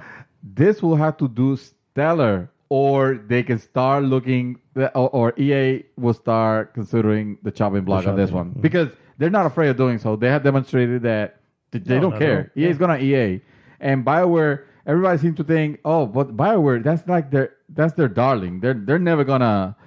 They're never gonna axe BioWare. But let's think of that for a second. So you have BioWare and DICE. Those are your top two. Who's next after that? I guess they don't really have exactly. much, so if you do axe them, then you have, regardless of the product they put out, regardless of the history, you literally eliminated one of your top development teams to give to who? But they're not. But the way I see it, they could be dispersing those workers, and not everybody, because they'll be laid off.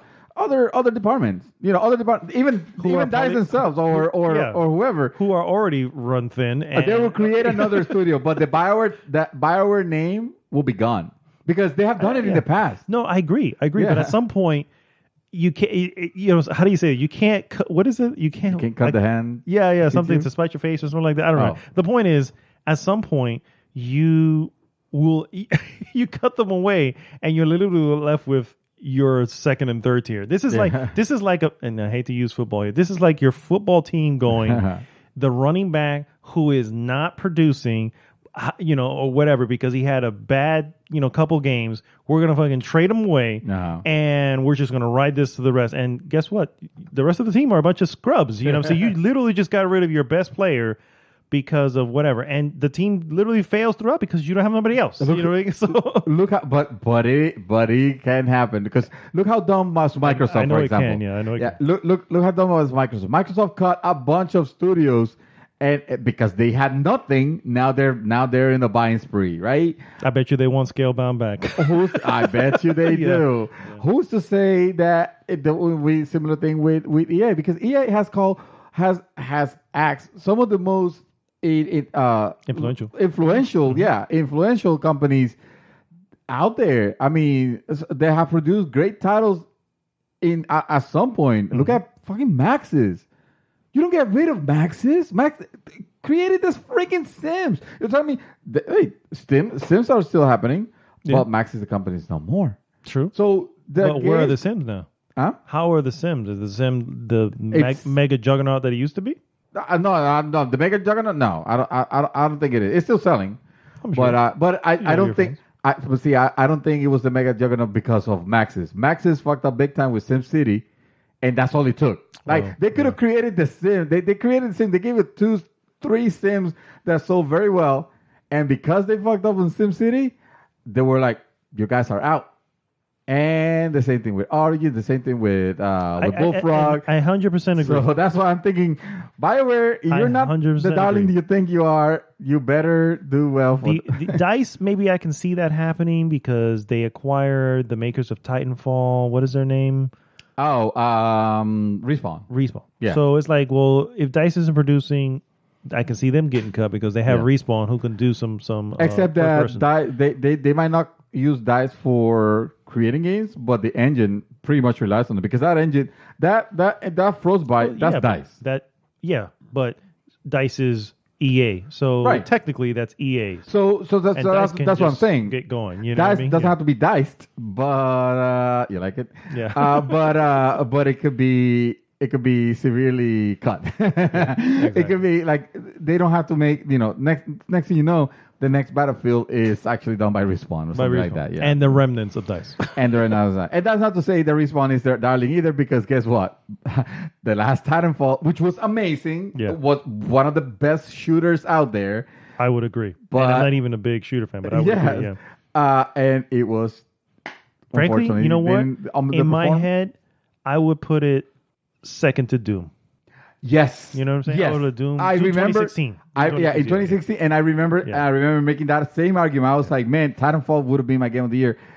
But fucking Doom, man. Doom did it. My last tidbit is Bethesda delays the Elder Scrolls Blades. If you didn't... Oh, that's the game that you can play on Alexa, right? No. This is the one you can play on your phone. Oh, okay. Free to play. Gotcha. Mobile title was expected for this fall and got pushed out until... I realize I'm not even talking at the mic. My bad. Got pushed out. You're going to have to start all over. So sorry. This is episode what? Oh, shit. From the beginning? Damn. Delays Elder Scrolls Blades to 2019. The free-to-play mobile title was expected this fall.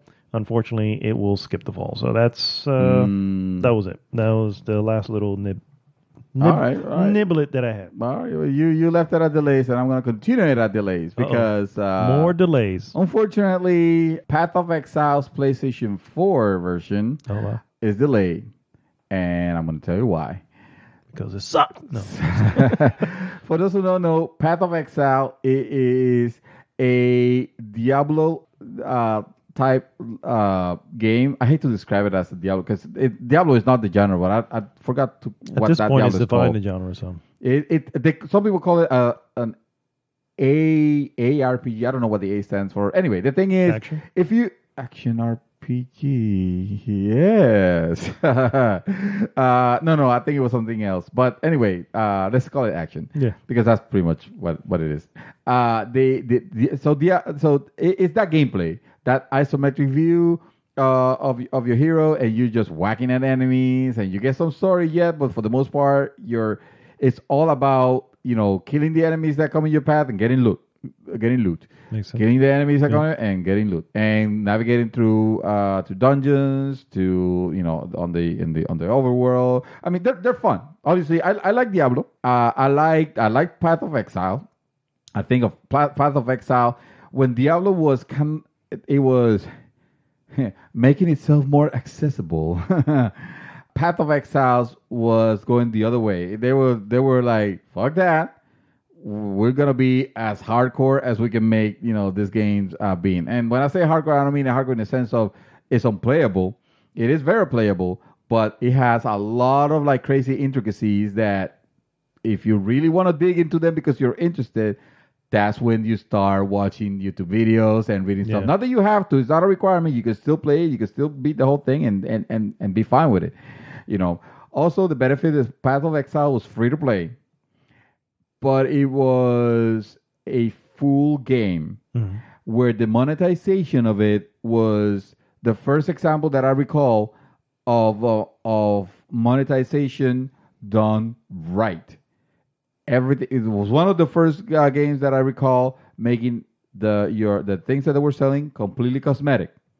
Not no power, no extra XP bullshit, or even worse, buying weapons or auction houses or crap like that. This was around the era where Blizzard was heavy into their auction house bullshit. Yeah. So this game was completely free, very high production values. Like, I'm not talking about that something that looks like it was this looked like it was a AAA house made it. Mm-hmm. It has that level of love and polish. Yes, it was big also. It is big, a little overwhelmingly so. I haven't continued playing on it because I got sidetracked, but I definitely recognize it. And you know me, when I get passionate about something, I will show it. I love the idea so much about this game monetization, so fucking much that I had no problem giving the people $200 on when they were announcing on the thing. Mm-hmm. And that was back in the day when I was a high roller. I might have actually done that a couple of times because I might have gotten a little romanticized by the idea of, yeah, fuck the publishers. You don't need publishers. You don't need EA. This is the way the games are coming now, and this is where I want them to succeed. And because of that, I got a letter from the creator. I have actually a letter from their, from the director. Mm-hmm. I have a poster, a Path of Exile poster signed by the entire development team. I have the game on physical release, which the game, it's not a physical release in itself because it's a downloadable. You can download this on PC right now from Steam and directly from many places. But I got a physical version also signed, and I don't remember what else. Like, I got, obviously I was doing it also for the things that I was getting. Yeah, of course. Oh, yeah. and an exclusive. This is in New Zealand. New Zealand has a particular bird. I forgot what it's called, but it's a bird that is native of that, and they have different versions for different tiers, and the $200, which was the high tier, was the golden version. So I had the golden version of that bird. The golden which New is Zealand just bird. A freaking thing following me. But whenever I was prancing around, people were asking me like, "Where do you get that? Where do you get that?" It was hilarious. Maybe now not so much because I bet there's so many of them. I haven't played Path of Exile in a while. Anyway, I fell in love with the idea. I fell in love with the fact that it was a complete game. They were giving it for free, and that the monetization was done so great. I don't remember what other incentives they were offering. Because now that I think about it, it's like, man, this game was free. What the hell did I pay $200 for? But in retrospect, I think it was more the you helped in production. That's what it is. Well, because I was in love with that, with that idea, and I still am. And also the little extra that you will get, dude. Because I think I gave, it must have been $50 for Wasteland. Mm-hmm. I got like a nice box that I haven't even opened. It's still shrink wrap. I wonder if I could put it on freaking eBay or something and get something out. Probably not. You may. I mean, you may not get the $50 back, but you may.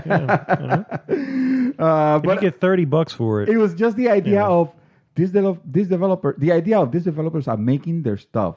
They're making their games. They're doing it without the need of any publishers. And of course now Exile, which is the creators of Wasteland, mm-hmm. they get picked up by Microsoft. But they are. That's right. But whatever. So yes, all of that to say that the wait for Path of Exile on PS4 just got a little longer. Developer Grinding Gear Games has announced that the PlayStation 4 edition will be launched in December as planned.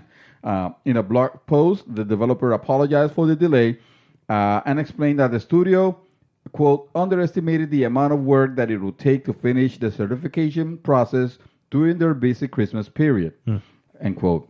So Grinding Games is now expecting to finish the certification process by January, with the game potentially launching in early February on the PS4. So they say that during this time, they're not going to be twiddling their thumbs. They're actually going to be working more and making sure that they're going to use this extra time to further improve Path of Exile's performance and frame rate on PS4. So, and they finish by saying, again, we're very sorry for this. We promise that Path of Exile will be awesome on PlayStation 4 when it releases early next year. And then it goes to give an explanation that Path of Exile is a free-to-play role-playing game. The game originally launched in 2013. On 2013, PC Game gave it a Game of the Year award. Nice. So, yeah, that is that. Just a quick couple of quick hits before we go into the hot topic of the week. The Console Wars novel is being developed into a TV series. And this is really cool because for those who don't know, Console Wars is a non-fiction novel by Blake J. Harris, and it talks about Nintendo's and Sega's rivalry throughout the 1990s. And that is being developed as a limited TV series, as reported by Deadline. It will be produced by Legendary Television, behind the upcoming Netflix series Lost in Space and Seth Rogen's Point Grace Pictures. There's no word yet whether it will air on a network or a streaming platform. I can't really speak highly of it. However, I do own the audiobook. I just haven't started it yet. Oh yeah. Yeah. So I actually own the Console Wars by Blake J. Harris.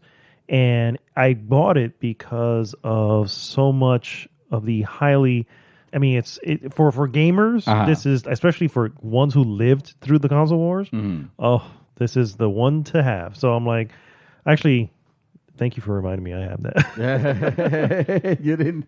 That's cool. That's cool. I might have to pick that one up because I found, especially that era, that rivalry was like legendary. Yeah, absolutely. You know, if you think Sony and Xbox, if you think Sony and Xbox, that you know, it is a rough rivalry.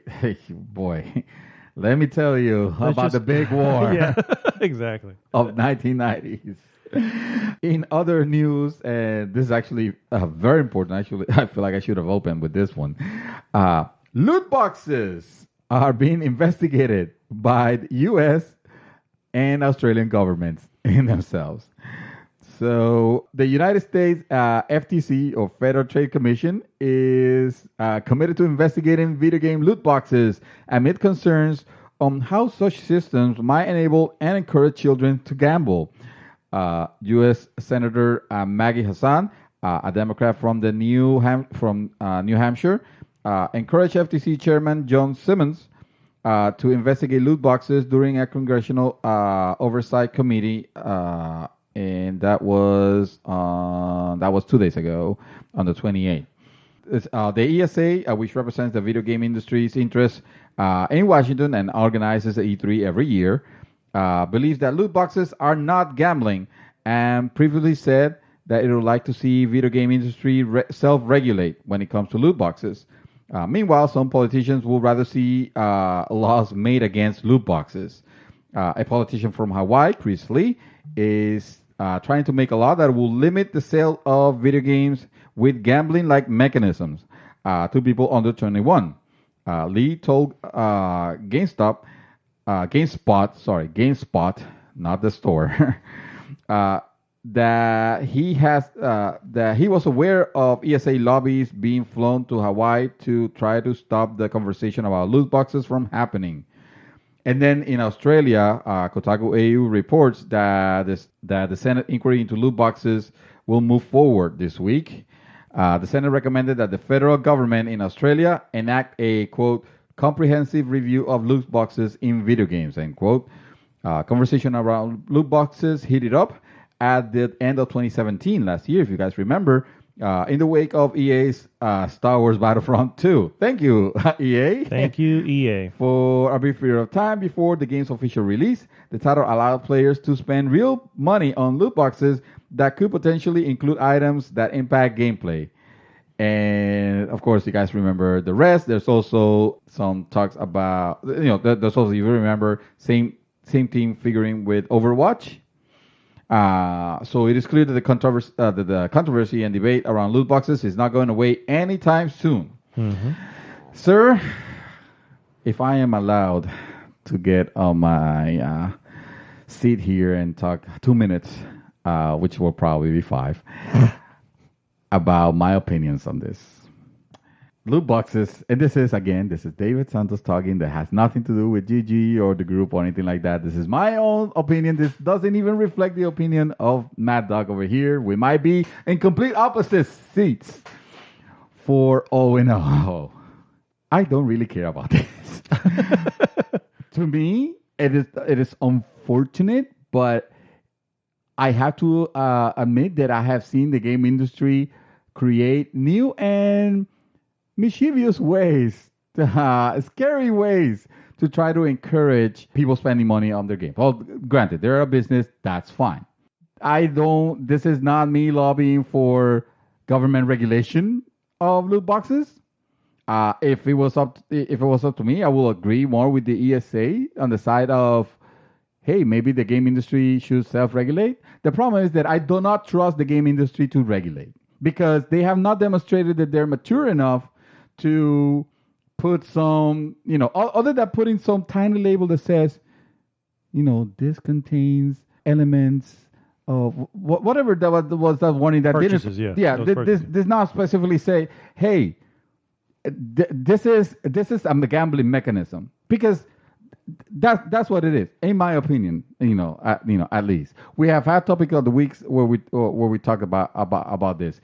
I hate that it has become to this. I hate that the government is getting involved. But if anything, I appreciate the scare tactic because at some point, someone has to tell the game industry that we love dear, and I'm as a gaming fan, the last thing I want is government regulation, in gaming, because you know how that is a slippery slope, and you know how that goes.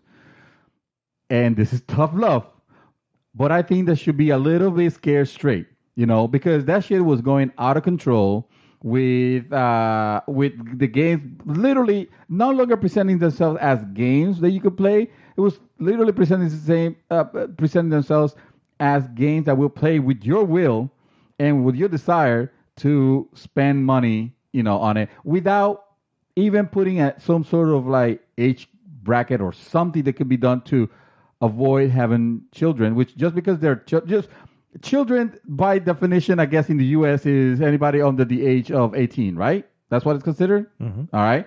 So they have income. All right. They are actually in the process of learning how to use the income.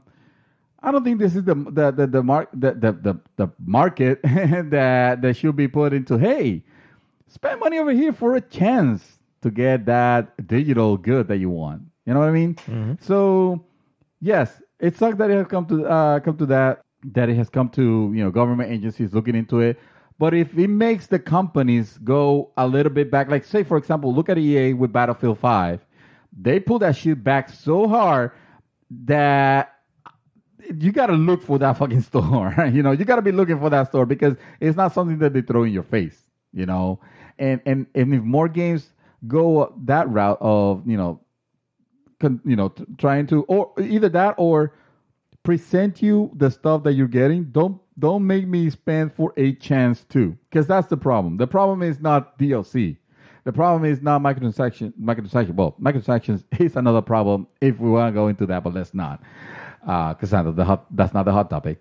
The problem is the loot boxes is the randomness, the chance that you're spending money and you might not be getting what you get. And yes, getting something, just getting something doesn't mean that's not the value that you're putting. But anyway, this could go on. So let's just cut it at that. So I'm just gonna, because I don't want to spend too much time. We have spoken about it before, but when it comes to this, I will definitely say no. I don't want the government involved. However, now the government is. So thank you EA, thank you WB, thank you Blizzard, because your actions in wanting to make the most out of a product, which as a company, I get it. We are a capitalist nation, and making money is the point. The driving point. Yeah, exactly. So I get it. However, obviously the tactics are what the problem is.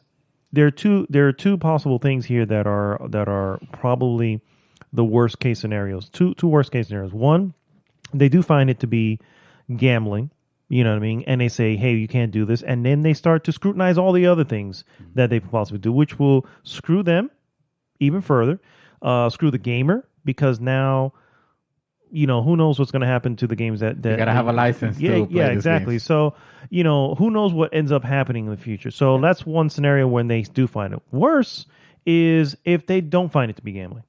And now, because it's not gambling, now you have free reign. Correct. Yeah. Now you have free reign to do, whatever you want to do. So there are obviously those two scenarios. They're both bad. None of them are good. The fact that the government is now involved, it can only lead to not good things. Now, I don't say only lead, but it can possibly lead to not good things. And I say more often than not probably will. But again, instead of sticking to your normal means of, you know what? If it's a game that you, again, I get it. I've said it for the longest time. At some point, game prices have to change. And if smaller games have been able to go at 10, 20, 30 bucks, then I think bigger AAA titles that take long to develop need to go higher. I've said it before. I think Witcher 3 could have sold at 80 bucks. Could have sold at more, probably more than that for the game, because you got more than that as far as your value goes. So I get it. They're afraid, and with people maybe just not buying it. But you know what? Believe in your product. And instead of believing your product, you went with a greedy route and said, let's make this, you said, make it so that it doesn't it appears to be this. It doesn't appear to be anything, but it actually is. And we're going to try to trick them, and now you may have fucked us all. Yeah. So once again, EA, Warner Brothers, and yes, Blizzard. Thanks. Among others. Come on. Those are your top three right there. Yeah. And the last piece that I have is there was a very juicy rumor this week that unfortunately got squashed. So there was a rumor that Rocksteady was developing a Superman game, and that we were going to get more details at the Game Awards. Yes. So the rumor circulated for some time. As you guys remember, the Rocksteady are the core developer of Batman Arkham series, and again there were rumors that it was going to be a Superman game.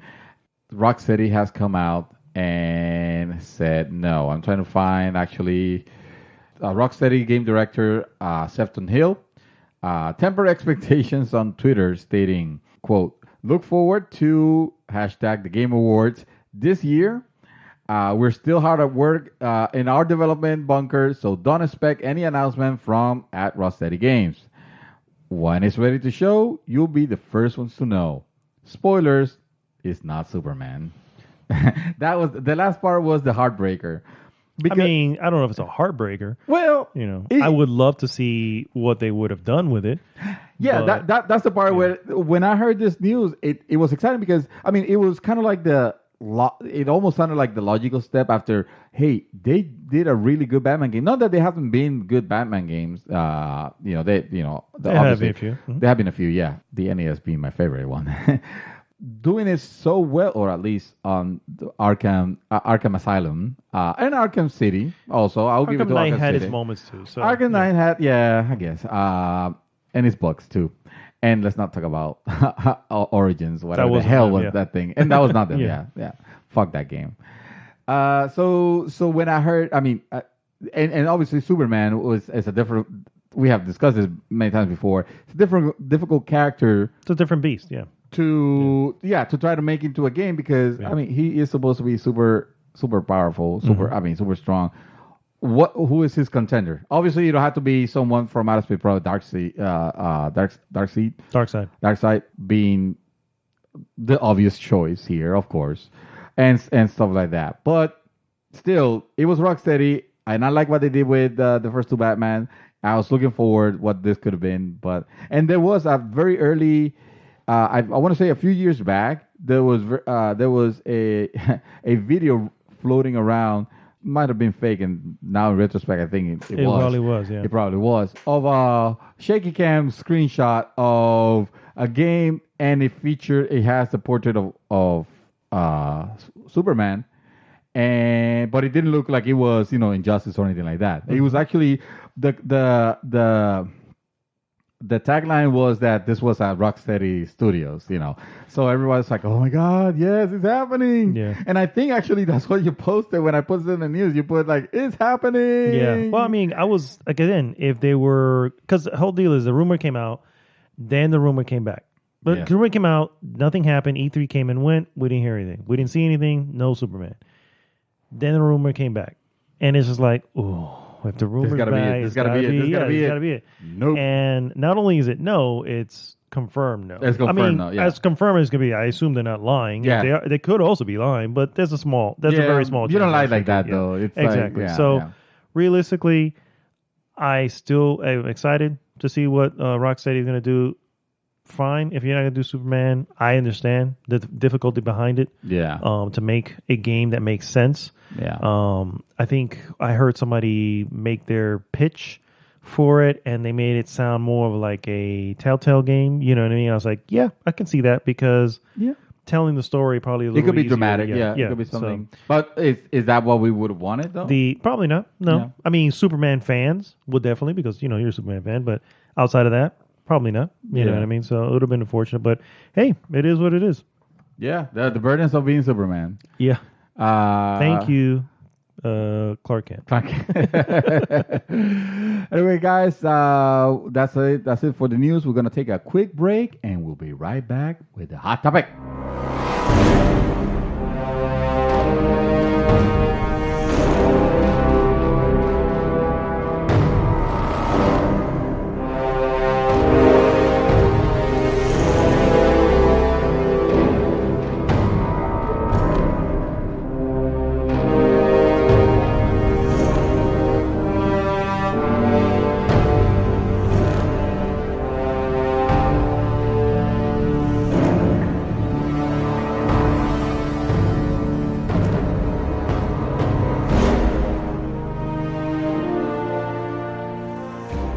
And it is now time for our hot topic of the week. Hot topic of the week. Hot topic. Yes, the high topic of the week. That just hurt me.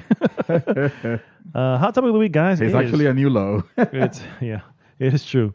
The Fallout of 76. The Fallout of 76. So basically, this was your idea. You wanted to. This was your suggestion. I will do the honors on this one, sir, because even though I have done it already, I feel like I should bring it up again. I should apologize because I made a prediction and I was wrong on this prediction. I miscalculated on this prediction. I said, especially after I played that beta, I was like, man, boy, this Fallout 76 beta is releasing in 2 weeks and it is rough. I bet Bethesda is going to end up delaying this and they're going to have to delay this game for, by a year. They're going to delay this game, for a whole year. Yeah. And you told me, no, that's not going to happen. Unfortunately, things are going already. The marketing train is there. Nothing stops that train already. And I was like, once you're paying for it. And you see the trailer, there was a trailer. You see the trailer with a girl, she's just kind of spinning in a circle, shooting outwards. Yes. I'm like, yeah, this is a launch trailer. This is a launch trailer. Yes. And I was like, no, man, obviously they're not going to release the game in this state. We're talking about, I get this is a beta, but we're 2 weeks. They're not going to fix the bugs that I've seen in this in 2 weeks. Obviously, you were right. Obviously, I was right on that one at least because I gave too much credit to Bethesda. I thought that they would have been reasonable because I expected it because I didn't think anybody was gonna be this level of dumbfounded to ignore the state of the game as it was, because they surely must have known and just proceed with it. And that's why I was giving it the benefit of the doubt. But I know Bethesda has before, but we are giving it the chance. We are giving it the benefit of the doubt. I feel like they have gotten a kind of a pass, even though in some extraneous cases, they have delivered broken games that have never been fixed. PlayStation 4 version of Skyrim says hi. And Fallout 3 almost also. Yep. And never fixed. It was like, we can't fix it. Sorry, guys. That was it. And just because they're creating this world, which admittedly, they're cool. When they work, they're cool. The problem is that they work, but they are rattly at best and downright broken at worst where it breaks your save game and you have to start all over. Or in the worst case of PS3, it becomes literally unplayable. Unplayable, yeah. So I was thinking Bethesda could not possibly release this game in this state because it's not possible. No game company does this. Well, they did. That they did. And game's out. And reviews are out. And to say that this has been received as the worst Bethesda release of all of their releases. Of all their time, yeah. It is just, it's just putting it lightly. Because it has created, especially on the YouTubes, which I'm very a fan of, watching, the reviews, the experience with people playing the game, the bugs, the server disconnections. Dude, there was even a video of a guy being denied at a GameStop, an actual footage of a guy being denied a refund at a GameStop. He raging on so much that he tore that place. The place up. Yeah, he tore the place up. Yeah. he started banging on shelves and just throwing shit up. He's throwing shit up. Not only he does that, but he has a hoodie. He takes his hoodie out as if to say, yeah, it's me and I'm angry. I saw that. Leaves the store, which is in no way. Yeah. I saw that and I was just like, while I understand it, we don't condone this kind of behavior. That was fucking stupid. I hope he gets arrested. But the point is to say that this is after we're talking about a title which the way that I saw the presentation that we were given, this was No Man's Sky's levels of smoke and mirrors. Because what we saw and what we were told were straight out lies. When Todd Howard stood on that stage, and we were all laughing with him because I was there. Because he has great charisma. He has great stage presence. Well, fuck that now, because I think he lost all that with this. If he happened to the guy from Hello Games. Hello Games. What's his name? I don't know. Oh shit! I'm sorry. The Hello Games guy. The Hello Games. If it happened to to him, and then the backlash came because No Man's Sky was broken, this and that, then Todd Howard deserves the same level of untrustworthiness. Sean Murray. Yeah, if it happened to Sean Murray, Todd Howard deserved to be on our shit list also because the stuff that he was saying on stage was not true. The fact that they were using this whole new engine, a whole new level lighting and all those features that he was touting the game to have, and you play the game now, and I'm sorry, but what I saw, what I experienced, could not be described as other than slightly retouched Fallout 4 asset flip. It was so to put it in perspective. First off, you played the beta and you had pre-ordered, right? Because you have to pre-order in order to play the beta. Right. I pre-ordered the date of that announcement. Yeah. I was already E3. on my phone on Amazon putting the pre-order in just because I was excited about Fallout 4, the way it looked, the idea. Don't get me wrong, I got a little concerned when he started saying no NPCs, the players. As we all did, yeah. But it was Fallout. And I do remember, I have good memories of Fallout 4. And Fallout 3 also, but I kind of like Fallout 4 a little bit more, believe it or not. And really? Yeah, I kind of liked it. I mean, Fallout 3 was great. Don't get me wrong. And there was something about. I think it was more the time. When I played it was the perfect time to play that game. And yeah, in retrospect, I think that like everything was a little bit more cohesive in Fallout 3. For the most part, yeah. Now you mention it, but I don't know, for some reason, for the fact that it was most recent, because it was like, 2 years ago? Fallout 4, I was excited. I liked when I played. You liked it when you played it. We both played to the end, and I was left wanting more on that. And I guess the thing with this is that we have heard about the Bethesda jank, and we have taken it as a light, like a joke almost.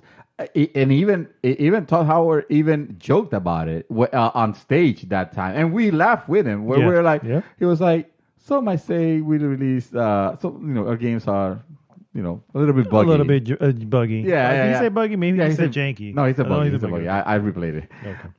And everybody was laughing like, it was like, yeah, you know what? That shit's not funny anymore. So I have a confession to make. You played Fallout 76. I play Fallout 76. Oh! Congratulations, sir. You are prepared for this discussion. So curiosity, they say, kills the cat. Well, holy shit, dude. I'd be fucking 8 lives gone right now out of my 9, okay? So you'll be a cat zombie. Yeah. Zombie cat. So here's what I did for the record. I'm not gonna pay full price. And even at $30, because believe it or not, the game is on sale for $30. Yes. It was for Black Friday, and it's still available now. And Black Friday was last week. Okay. Yes. So that's 2 weeks after the game release, and it's at $30. Yes. Curious, and then of course your opinion of it. I have polled some of the squad that I tend to to get on with on PlayStation Network. This is breaking news. I feel like I not to play Fallout 4. Yes. It's so recent. Fallout 76. Fallout 76. It's so recent. This was literally last night, and I actually asked my wife.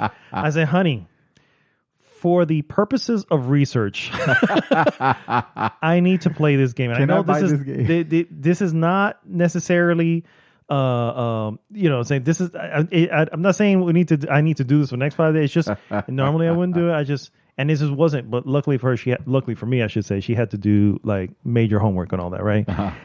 I Redboxed this shit. $3 gave me 1 day of play. Okay, wow. I left work yesterday, went right to the Redbox at Walmart, rented it, went home. I got home and put it in at like 6:50ish or something like that. It's 6:55.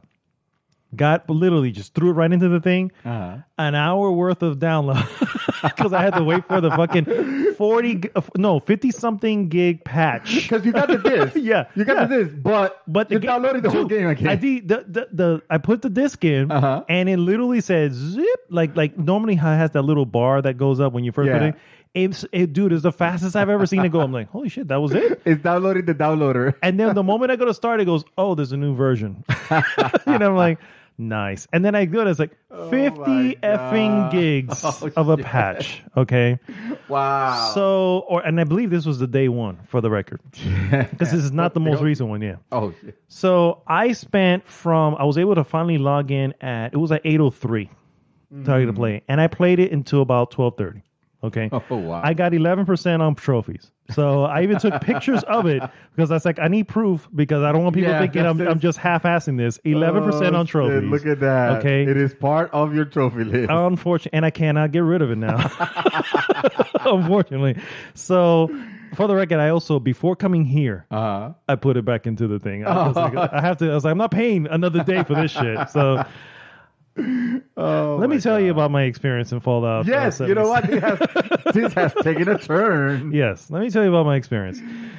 So 20 minutes in, I just literally walked out of the vault 76. I get kicked out. I was like, 20 minutes in, I got knocked out of the game, and I'm like, you were like, yep, error message, and then you're like, yeah, I guess that's it. Yep, that's pretty much what I should have expected, right? That was a merciful exit. Yeah.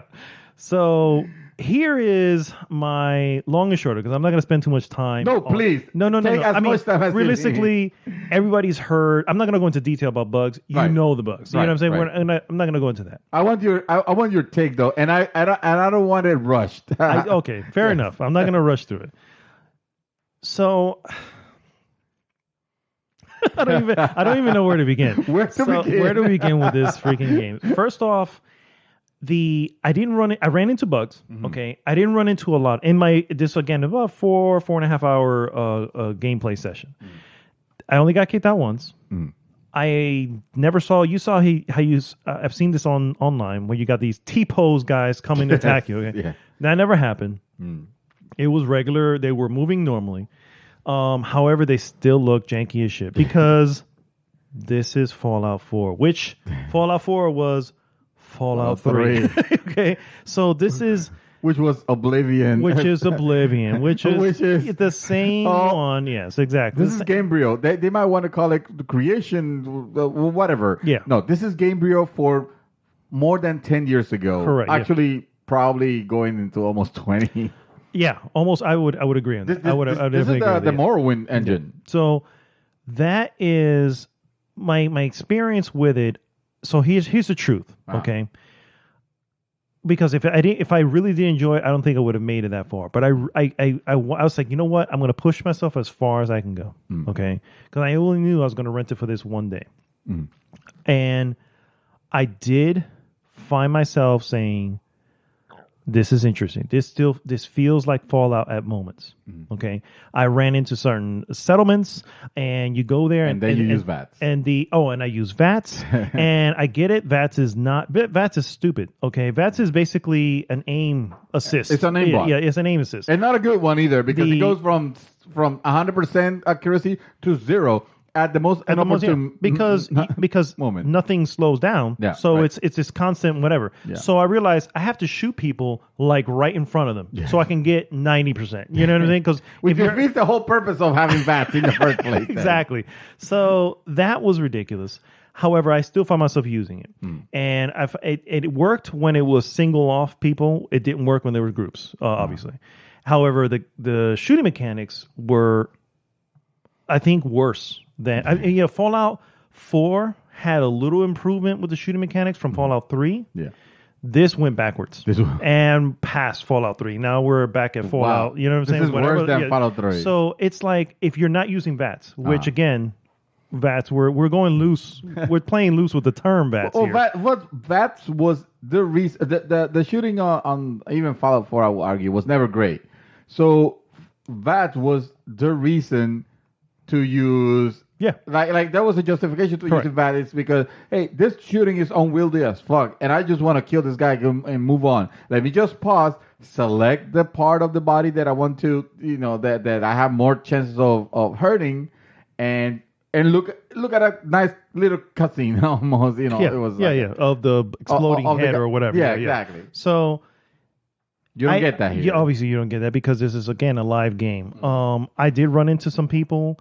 We never engaged, and I understand. I know how the engagement works. You engage one person engages one person. Yeah, nothing really happens, or I guess it's a minimal whatever. But if you engage back, you've just accepted PvP, and now you're whatever. Right? I shot someone and empty clips on them, and nothing happened because the person. Not to mention, there's no incentive for doing so. that because.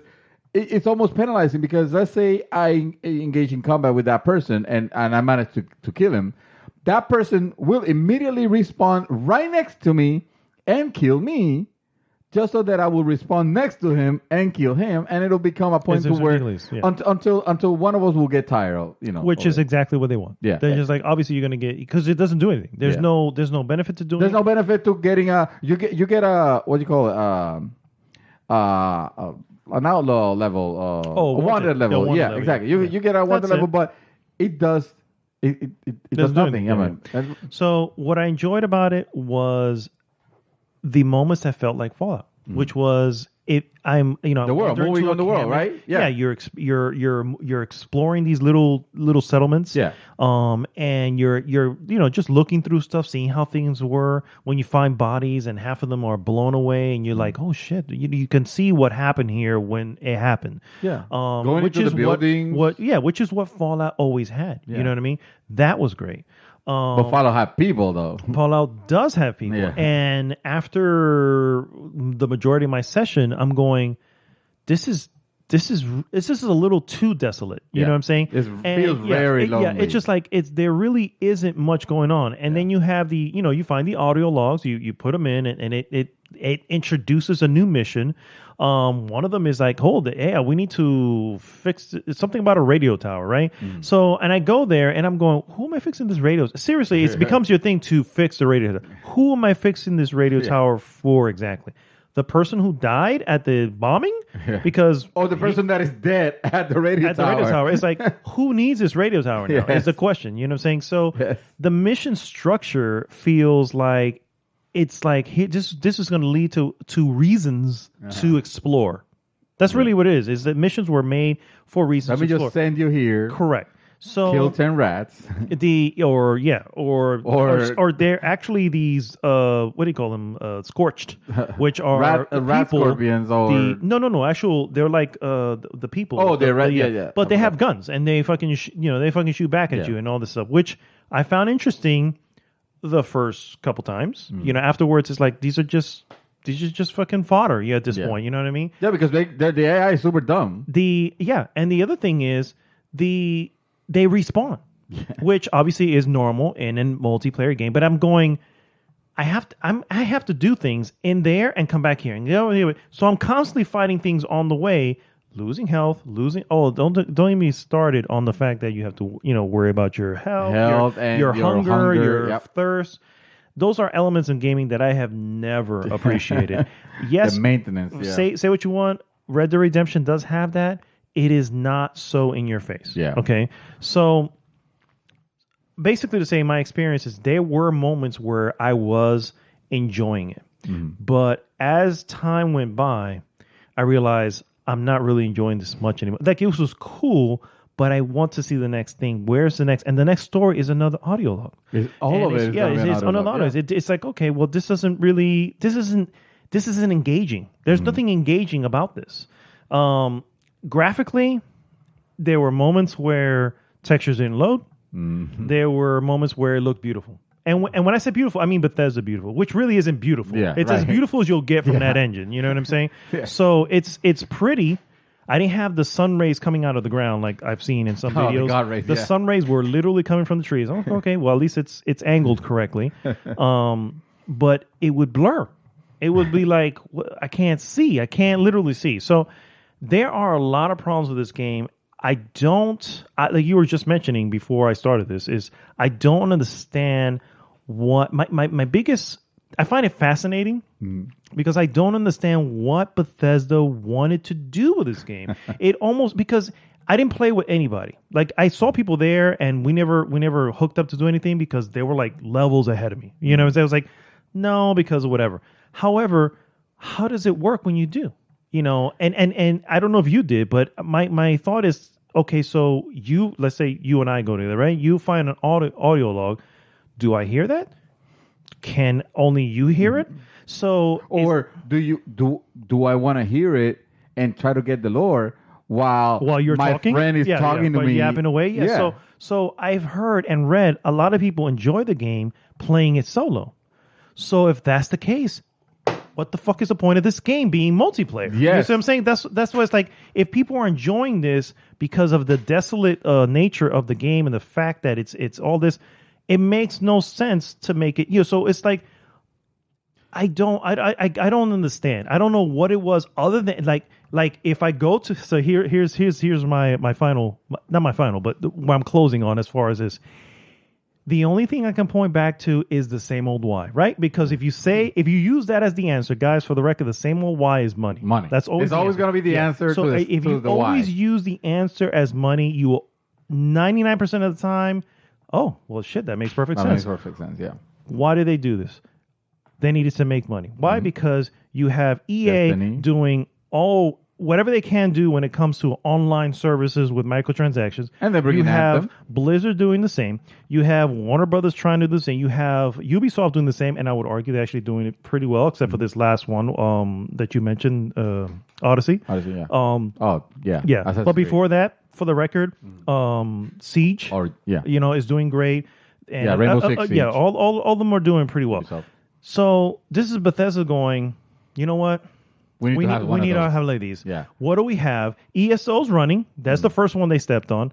Not stepped on, but they built on, and it was shit out the gate. But they got it to a point where it's got its community right now. So hey, we need to do the same with Fallout. Why? Because we need a revenue stream. Yeah. We need to, you know what I'm saying. So when again I look at it, we need that game as a service. Correct. When I look at it and say, you know what, if I look at it to say they wanted to make money, then yeah.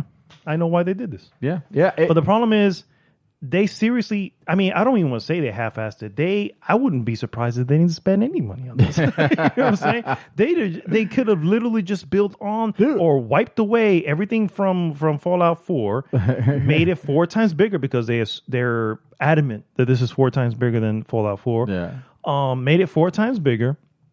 And just said, "Hey, we got this." We don't have to spend on voice acting or anything like that. Expensive voice acting and motion cap or anything like that, because we're not even going to put NPCs that you can engage in, and all the mobs they're just move the same. And granted, if they move, I did see a variety of things to kill. And don't get me wrong. I appreciate at least that. Mm-hmm. But the mob, the quantity is not quality, and the mobs, I would argue that it's almost like a rehash of everything that we have already seen, like the rat, like the rat roaches or whatever this is that called. Your typical Fallout enemies. Yeah. You have your occasional ones that are now specific to Virginia, which I think is pretty cool. Yeah. But how cool is it that it's going to hold your attention? You know what I'm saying?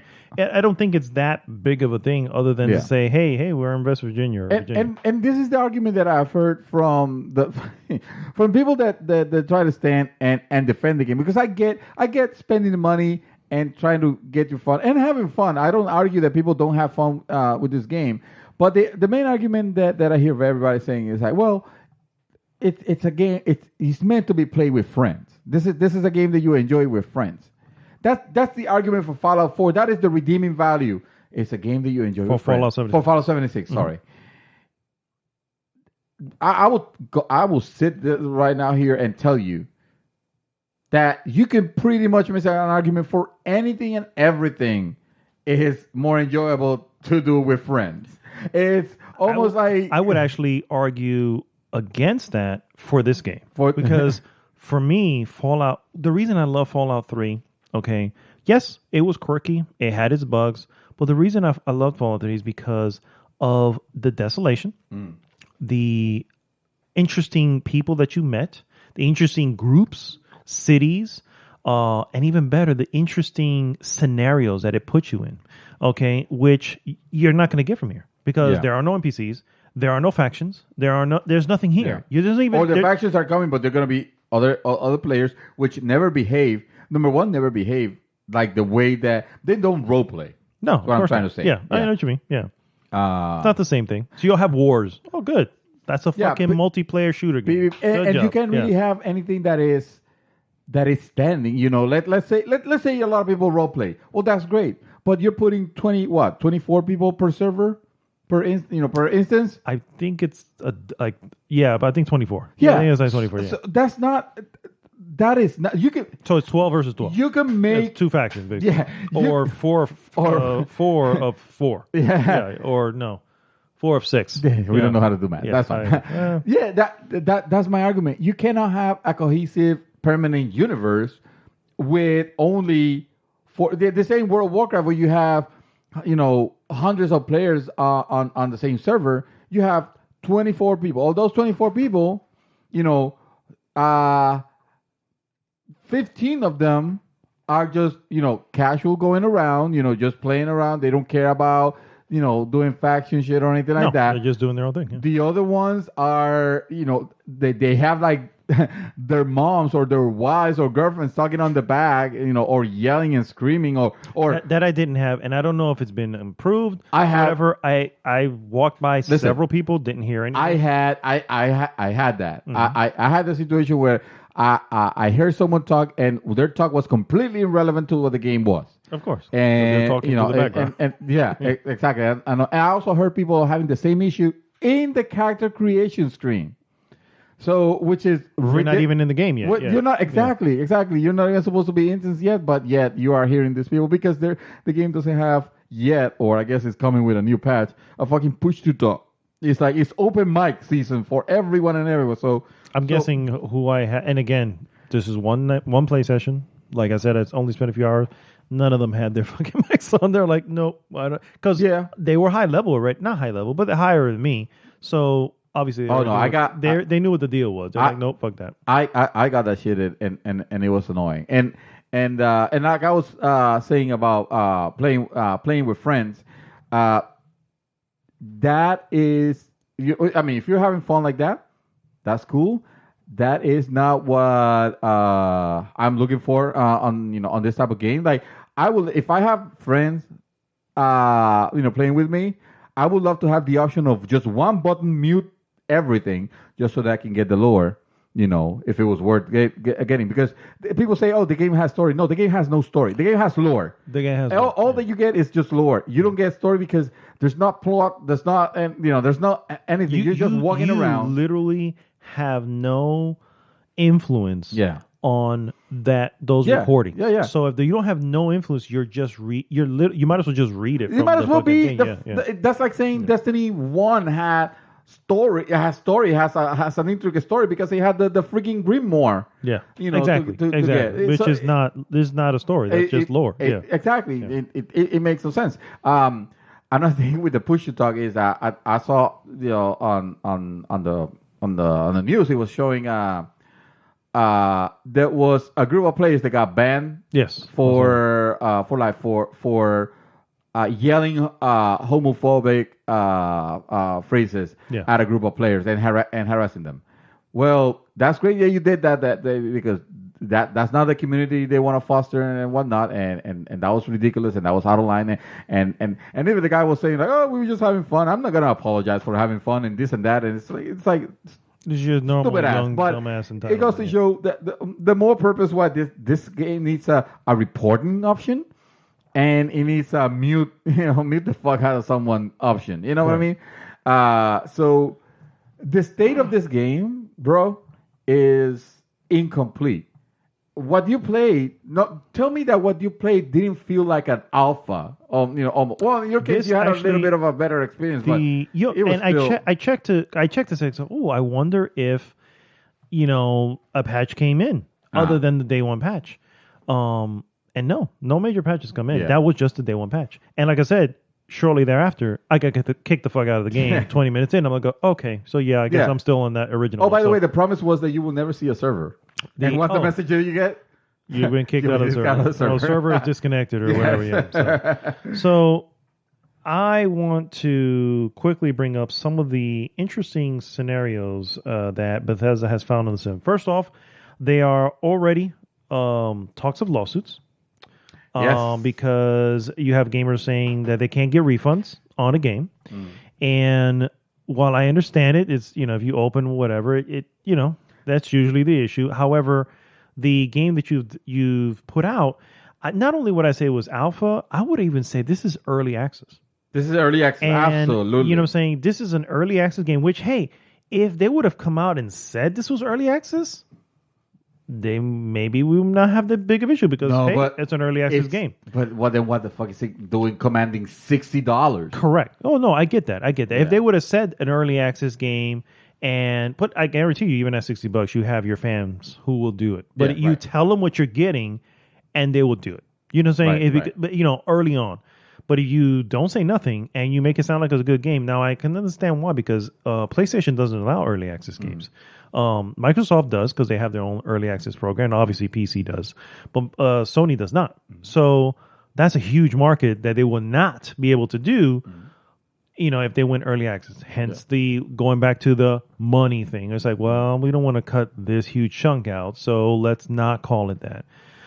Another thing that came up was the special edition, which included the helmet and everything.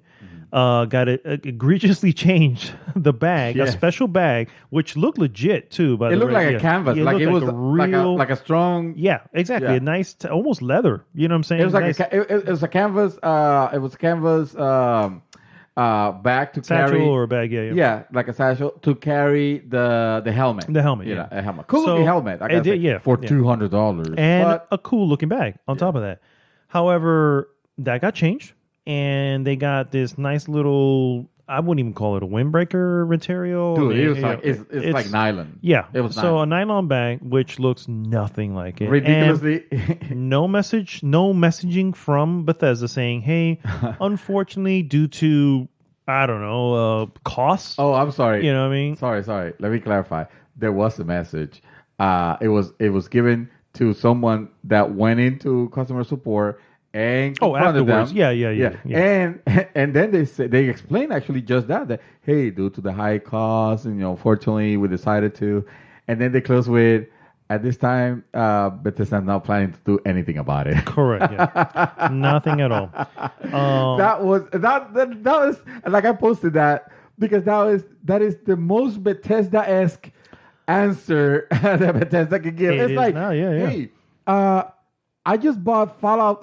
I just bought Skyrim on PS3. I can't play it. Yeah, I can't play it. Unfortunately, Bethesda's not planning on doing anything about it. Exactly. This is the reason, guy. For the record, this is the reason why I boycotted Bethesda for years. Right? You know it. I remember Seth in Tennessee was like boggled at the fact that he was like, I don't know how you can boycott Bethesda. I mean, this is, and I was like.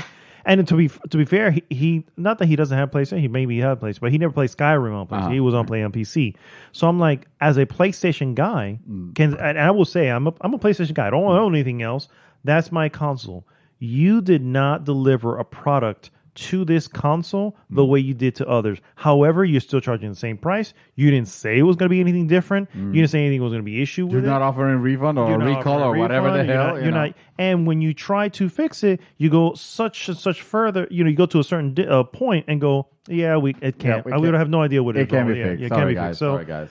This is then the last. Oh, go ahead. Sorry, go ahead. I was going to say the last news item was. I'm trying to remember what exactly it was that they it was for the bags. So because the bags were not what they had promised, okay, they say, okay, well, what we'll do is we'll give you 500 whatever atoms, 500 atoms, in-game atoms that you can use for whatever. So 500 atoms for the record equates to $5. And there is a specific thing in there that still costs 700 atoms. So it's like you're not even getting enough. The actual need the in-game bag is 700 atoms. So you can't even get the in-game bag for your 500 atoms. So this is I'm gonna agree with you. Okay, I did a little poll because this was on Tuesday. Tuesday, I was with the crew, online listening, and I'm playing whatever, they're playing whatever, and I was asking a few of the friends, Zip, shout out to Zip, shout out to Luna. I was asking them, say, hey, what? And I'm sorry, shout out to Jesse. I'm sorry. I was like, hey, what is it you guys like about it? Because they have it. And I was like, what is it that because they have it and they like it? So I'm asking, what is the deal? What stands out to you that evidently is lost to everyone else? Okay. And they were pretty upfront. No, it has issues. It has, everything they say is not wrong. Okay. Especially Jesse. Apparently Jesse has like major issues. You know what I mean? And however, because it's a Fallout that you can play with friends, this is essentially what they've wanted. Yeah. This is what they're looking for. Yeah. Yeah. So, and you know what? Hey, you're not going to get me. I will never be the one who's going to, yuck your yum. Okay. I'm never going to be that. You like it. I'm happy you like it. And if you want to play it and you want to enjoy it, but you got to call it what it is. You know what I'm saying? And for a lot of these reviews, a lot of them do enjoy playing it. But look at the reviews. They're not giving them high numbers. You got people giving it a 4 going, yeah, it's got a lot of issues. However, I do still enjoy playing it, but they still give it a 4, or a 3 or a 5, or you know what I'm saying? Right now, it's a 5.2 for PlayStation 4 Metacritic, 5.4 for PC. Okay, this is what you're averaging. You're averaging a 5. 5 is mediocre at best. Okay, so you can't really deny what it is, and I hope that a lot of the players realize, for those who play it and say, yeah, this is not good. It's not that we're trying to, again, yuck your yum. It's not. We're not trying to do that. But at the same time, we got to call it what it is. And in the end, it's not one, what they promise, and two, it's just not Fallout. Dude. It's not Fallout. And I agree with you. If this is what you like and you're having fun, who are we to say no? You're not having fun. Correct. Because, you're just lying to yourself. And that's fine. We're not hating on the game for the argument of just hating on it. The problem is we wanted this game to be good. I was very excited when I saw right off the press conference. Yeah, right off the press conference. I pre-ordered this. I ate your lies. I saw that. I heard about the new game engine. I saw how you portrayed it in like 4 monitors across, as if this game supported some sort of widescreen, which it didn't. Which doesn't exist. It doesn't even support 21:9 on PC, but whatever. That's the PC problems. That's coming in the patch anyway, and that's minimal. But the problem is that this game doesn't even run decent on console, like running into 15 frames per second, as demonstrated by the people on Digital Foundry. Digital Foundry, for example. And you are saying, as a company, that all your that different studios from the Bethesda stable worked on it. Like, you are mentioning the id Software. Yeah. You're mentioning the freaking guys behind Machine Gun? Well, my machine. No, the Arcane? Arcane. You're mentioning Arcane. Behind this, like I mentioned, it's over.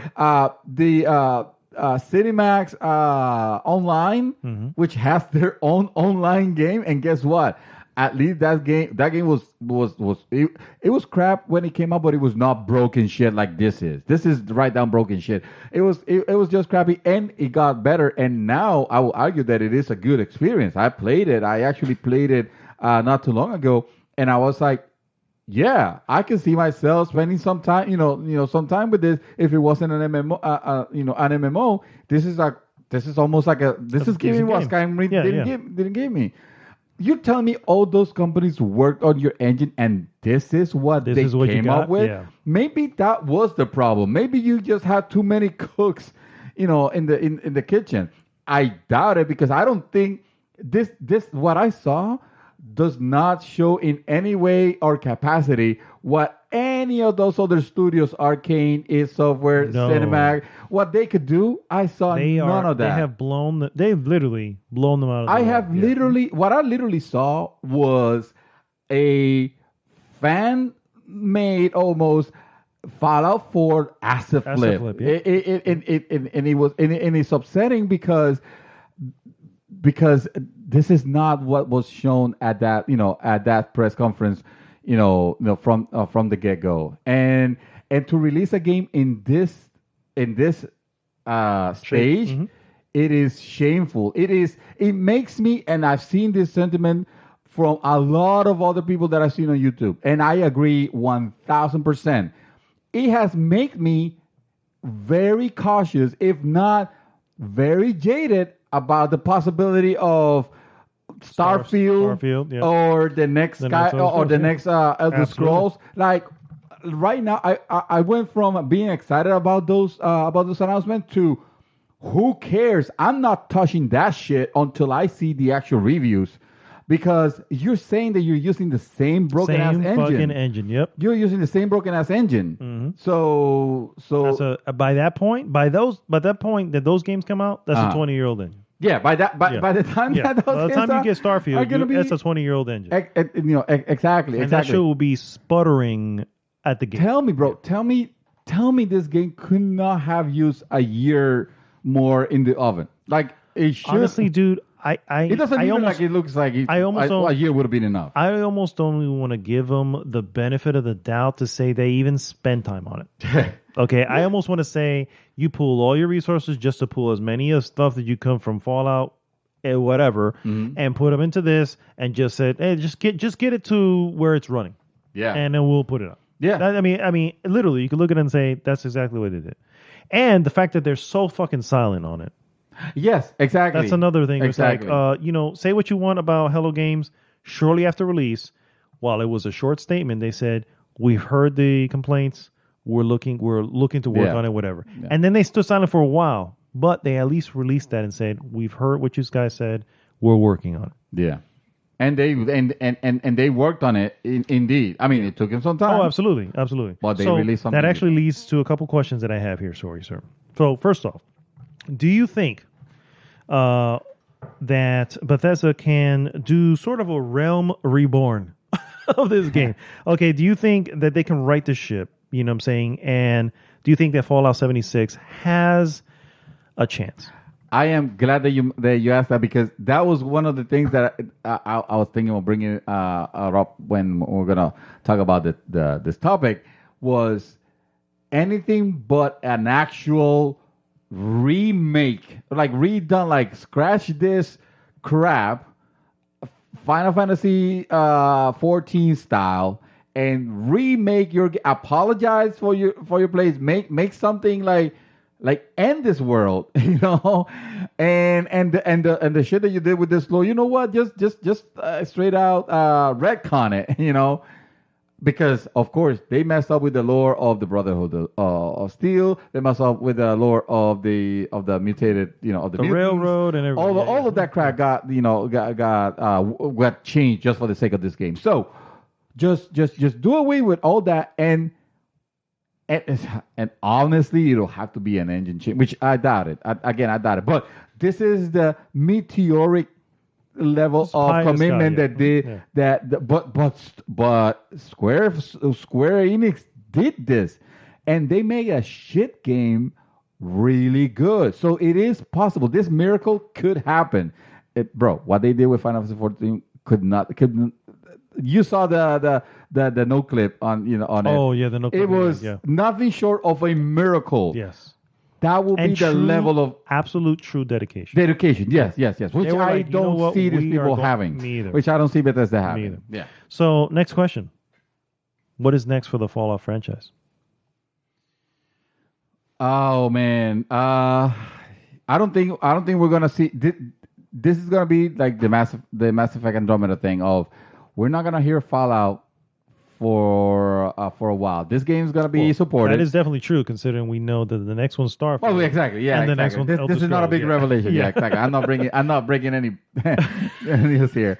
But no. But what I'm trying to say is that Fallout 76 will eventually get better in years. But I don't think if what they're trying to make, if they're trying to stick to what they try to make, which is the open world survival game, we already have Rust to play. We already have the countless others. I can't mention them all because I don't play those. We already have that. This game came way late into the party because we all know it's about Battle Royale right now. Yeah. This game came... Which, by the way, Battle Royale for 76, I call it, coming out in April. Yeah. Wow. Oh my God. You know what? I don't even want to continue with this question. Just give me the next one. All right. My final question, sir. So we know, okay, that for the record, this game is from Bethesda, Game Studios. Yes. Okay. Not the overall Bethesda brand. Bethesda, the No, publisher. not the publisher, yeah. Okay. So we do know that Machine Gun Games, Arcane Studios, id Software, these are all development studios within the umbrella of Bethesda. This is Bethesda's own game studios that has released, and it has released all the other jankiness. Yes. What does this do to the Bethesda Game Studios brand? Unfortunately, because he shared the Bethesda brand, and because even in all of this, it's hard. It's gonna be hard for them to vilify Todd Howard, their spokesperson. Yeah. Basically, Mr. Charisma, yeah. Yeah, Mr. Charisma. Mr. He Charisma, put all his points in charisma. He did, yeah. He really did. He's level 8 on that bad boy. Yeah, he put everything in charisma and nothing else on effort. Unfortunately, or fortunately, I don't want anybody listening to you, obviously, or anything like that. Yeah, but not much. yeah, What I'm trying to say is that, no, this is going to be a learning experience, a very hardcore one. Almost, if there's any good, hopefully, that we'll get, is they learning from this train wreck, from this mess, and applying what they learned towards their future games, which I'm still gonna be very skeptical, and I'm still gonna wait for reviews and stuff because I'm not gonna believe anymore on the word of this person. So the studio itself, I don't see it going anywhere. Obviously, they have two major projects that people are still excited about, even the ones that are subsidiaries do too. Yeah. And exactly. Now, what could happen actually, it is Mr. Charisma himself saying, "Fuck this shit, I'm out." Todd Howard. And leaving Bethesda. And dropping the mic. Dropping the mic, leaving, being out, being like, this is too much. This is the reward. Because right now, he is being seen as the quote unquote bad guy. And he was the one on stage. Because he wasn't the one on stage. And unfortunately, he was the one putting the marketing bullshit. I'm not saying, in no way we're saying the Sean Marys of the world or Todd Howard people like that are fucking evil. We're not saying that. It's just they have poor judgment of the state of their products. And I don't know what the pressure was, and obviously I don't have the whole picture there, but I feel like he should have actually pushed very strongly against releasing this title, being more vocal about it. If he was, let's say if he was, I give you the benefit of the doubt, and Bethesda said nope, we're still releasing, then fuck you, Bethesda. Double middle fingers to you. You remember? Yes. I'm gonna bring back that clip.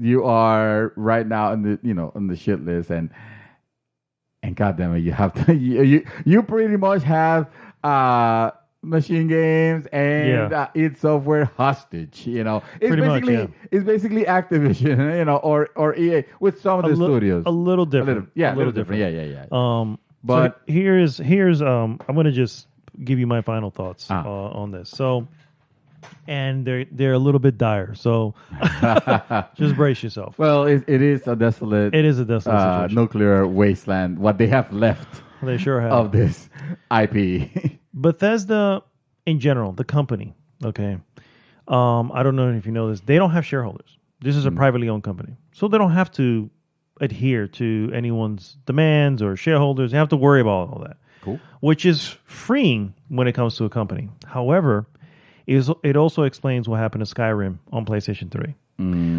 They can abandon that, and which is what they did, and not feel the wrath of anything because there are no shareholders to adhere to. Yeah. So what I see happening is you're not going to see the level of support here that you do from Blizzard or even from Hello Games.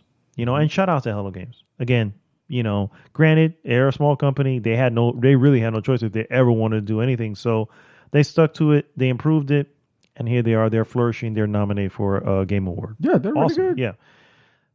Surprising that we ever even be saying that. Yeah, Bethesda, I don't think is going to do that. I think they're literally going to let it die and just, maybe here and here patch it and move on to the next thing. Why? Because they believe, which is what I've thought for Bethesda for a while, we all have short memories. Well, because they believe that, Bethesda's literally, they're back on the list. They're with EA. I'm no longer buying anything Bethesda from them. There you go. And the reason for that is because this is exactly the reason why I have put them in there before. And they have reared their ugly head again. Okay. And the sanctions are back. To the fans who, and I'm a fan of Fallout. You're talking to a fan of Fallout. Yeah. I love Fallout 3. Yeah. And I really, really did like Fallout 4.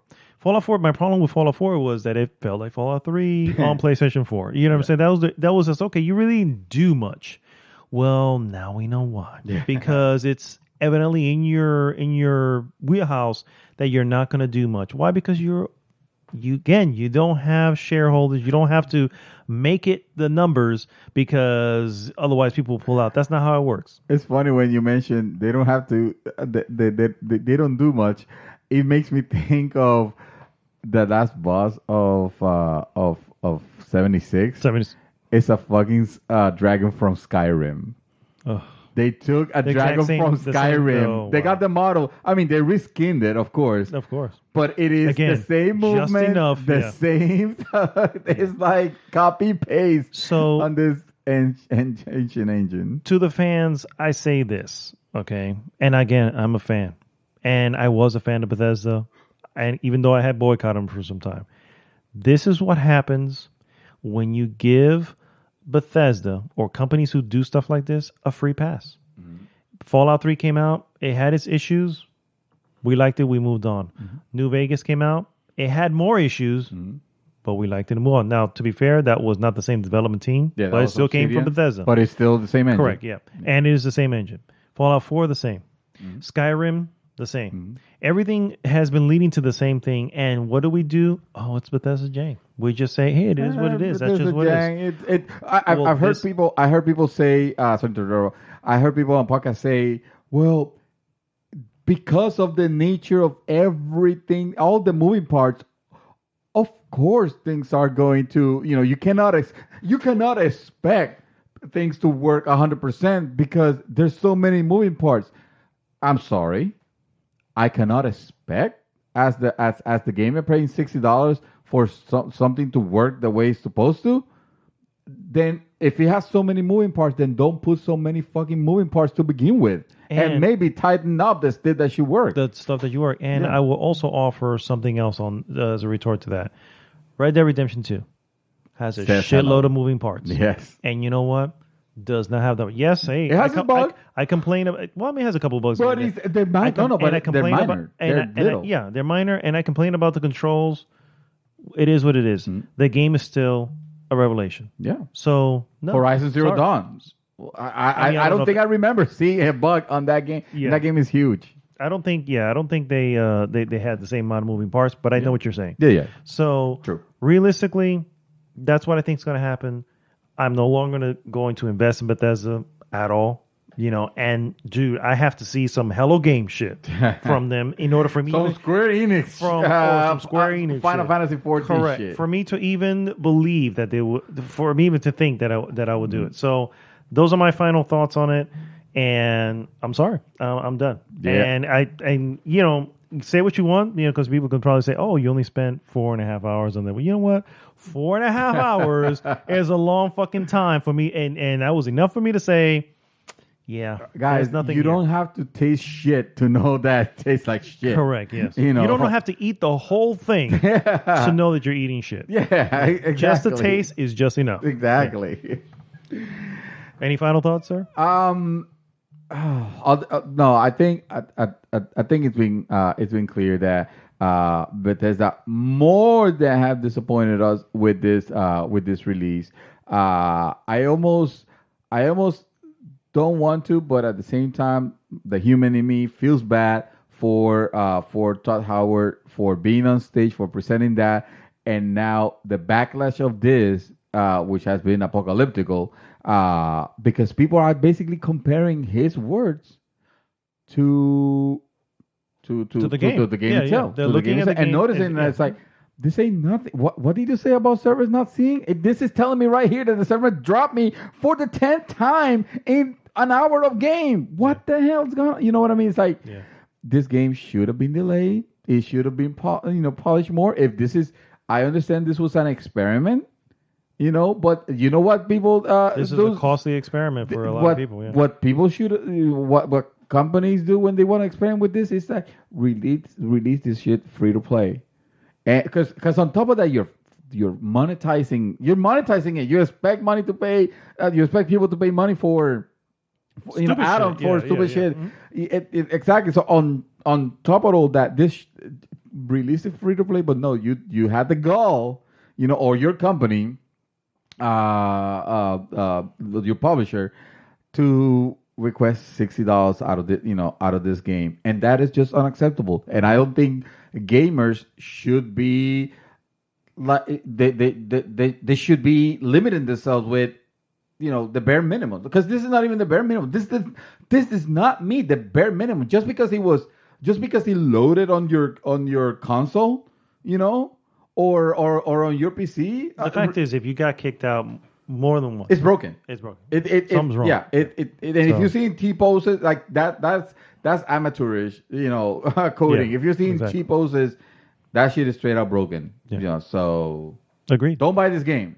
Don't buy this game. I mean, no. I've already said if you're on the fence about it, don't do it. Don't do it. Yeah. If you already bought it and you like it, then I'm glad you do. Seriously, I'm glad you do. So it's time. There are better games out there. You can get your $5 that GameStop is gonna give you and make it a learning experience. You bought knowledge for $55. For $55, yeah. All right, guys. Well, that brings us to the end of an awesome episode 136, the real 136. Thank you so much for tuning in. As always, please go to goodgame.tech and join the conversation there. And please like, subscribe, and share the podcast with everyone. Shout out real quick again to Luna, Zib, and Jesse. Thank you so much for your input on the game. Again, not trying to hate on it. I didn't really enjoy... I enjoyed a lot of parts of it, but overall I didn't. But I appreciate you guys giving me your input. And again, I hope that they do improve the game. I really do hope they improve the game for you guys and things work going forward. But considering what I've seen from Bethesda, I don't put too much... I don't put too much trust on it. Faith on it. Mr. Santos, what do you got for us? Only just to... If Bethesda is ever listening... thing, I would say, yeah, rewind. Just do over. Take this out. I don't know, recall credit, or just say, or just pull a Final Fantasy 14. Just do something else because I just don't see how this game could be fixed. Me either. And even not on that engine. Even if it was perfectly fixed, we're still left with a jank mediocre. Yeah, you still left with that mediocre. Yeah, what do you call it? Open world survival game, which there are dime a dozens, and for a quarter of the price. Yeah, yeah. True. And I'm talking about the price that you guys have right now, which is like $30. Fair enough. All right, guys. So we'll see you next week. GG.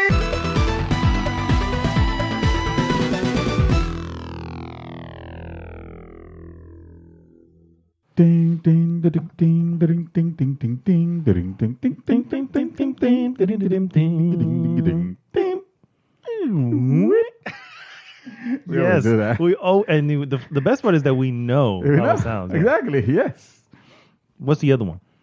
I don't know how to do it because when he goes to the ghost house. Oh. And the stupid thing when the shit freaking opens. I know, right? I have no idea. I'm horrible with sound effects. Yeah.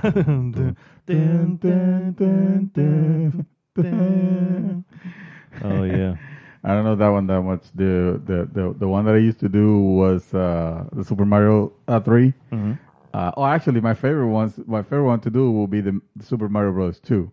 Yeah, Super Mario Bros. 2 is great. Mario Bros. 2 is great. Little jingle, yeah. Somebody will have to do the jingle, and I will do the bass. The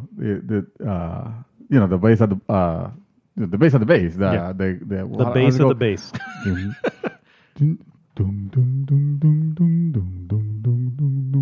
No, that's 3. That's 3. Yeah, that's a special level. Let me see.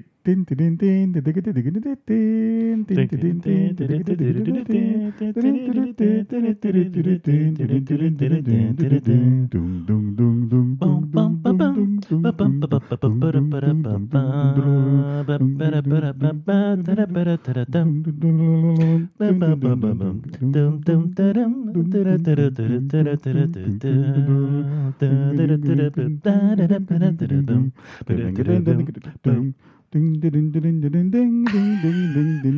actually really good at this. I think we have a future in this. I know, right? We could actually do the version, a cappella versions of Mario or NES. Yes, yeah. So that's why, because when you think about it, those sound chips were very simple. They were, yeah. So I mean, we have more sounds than a sound chip. Yeah, exactly. Yeah. We are at least 6 megahertz. I think so. 6 hertz. Yeah. So you do all the voices and do the percussions, and next thing you know, we can do Contra. I think so.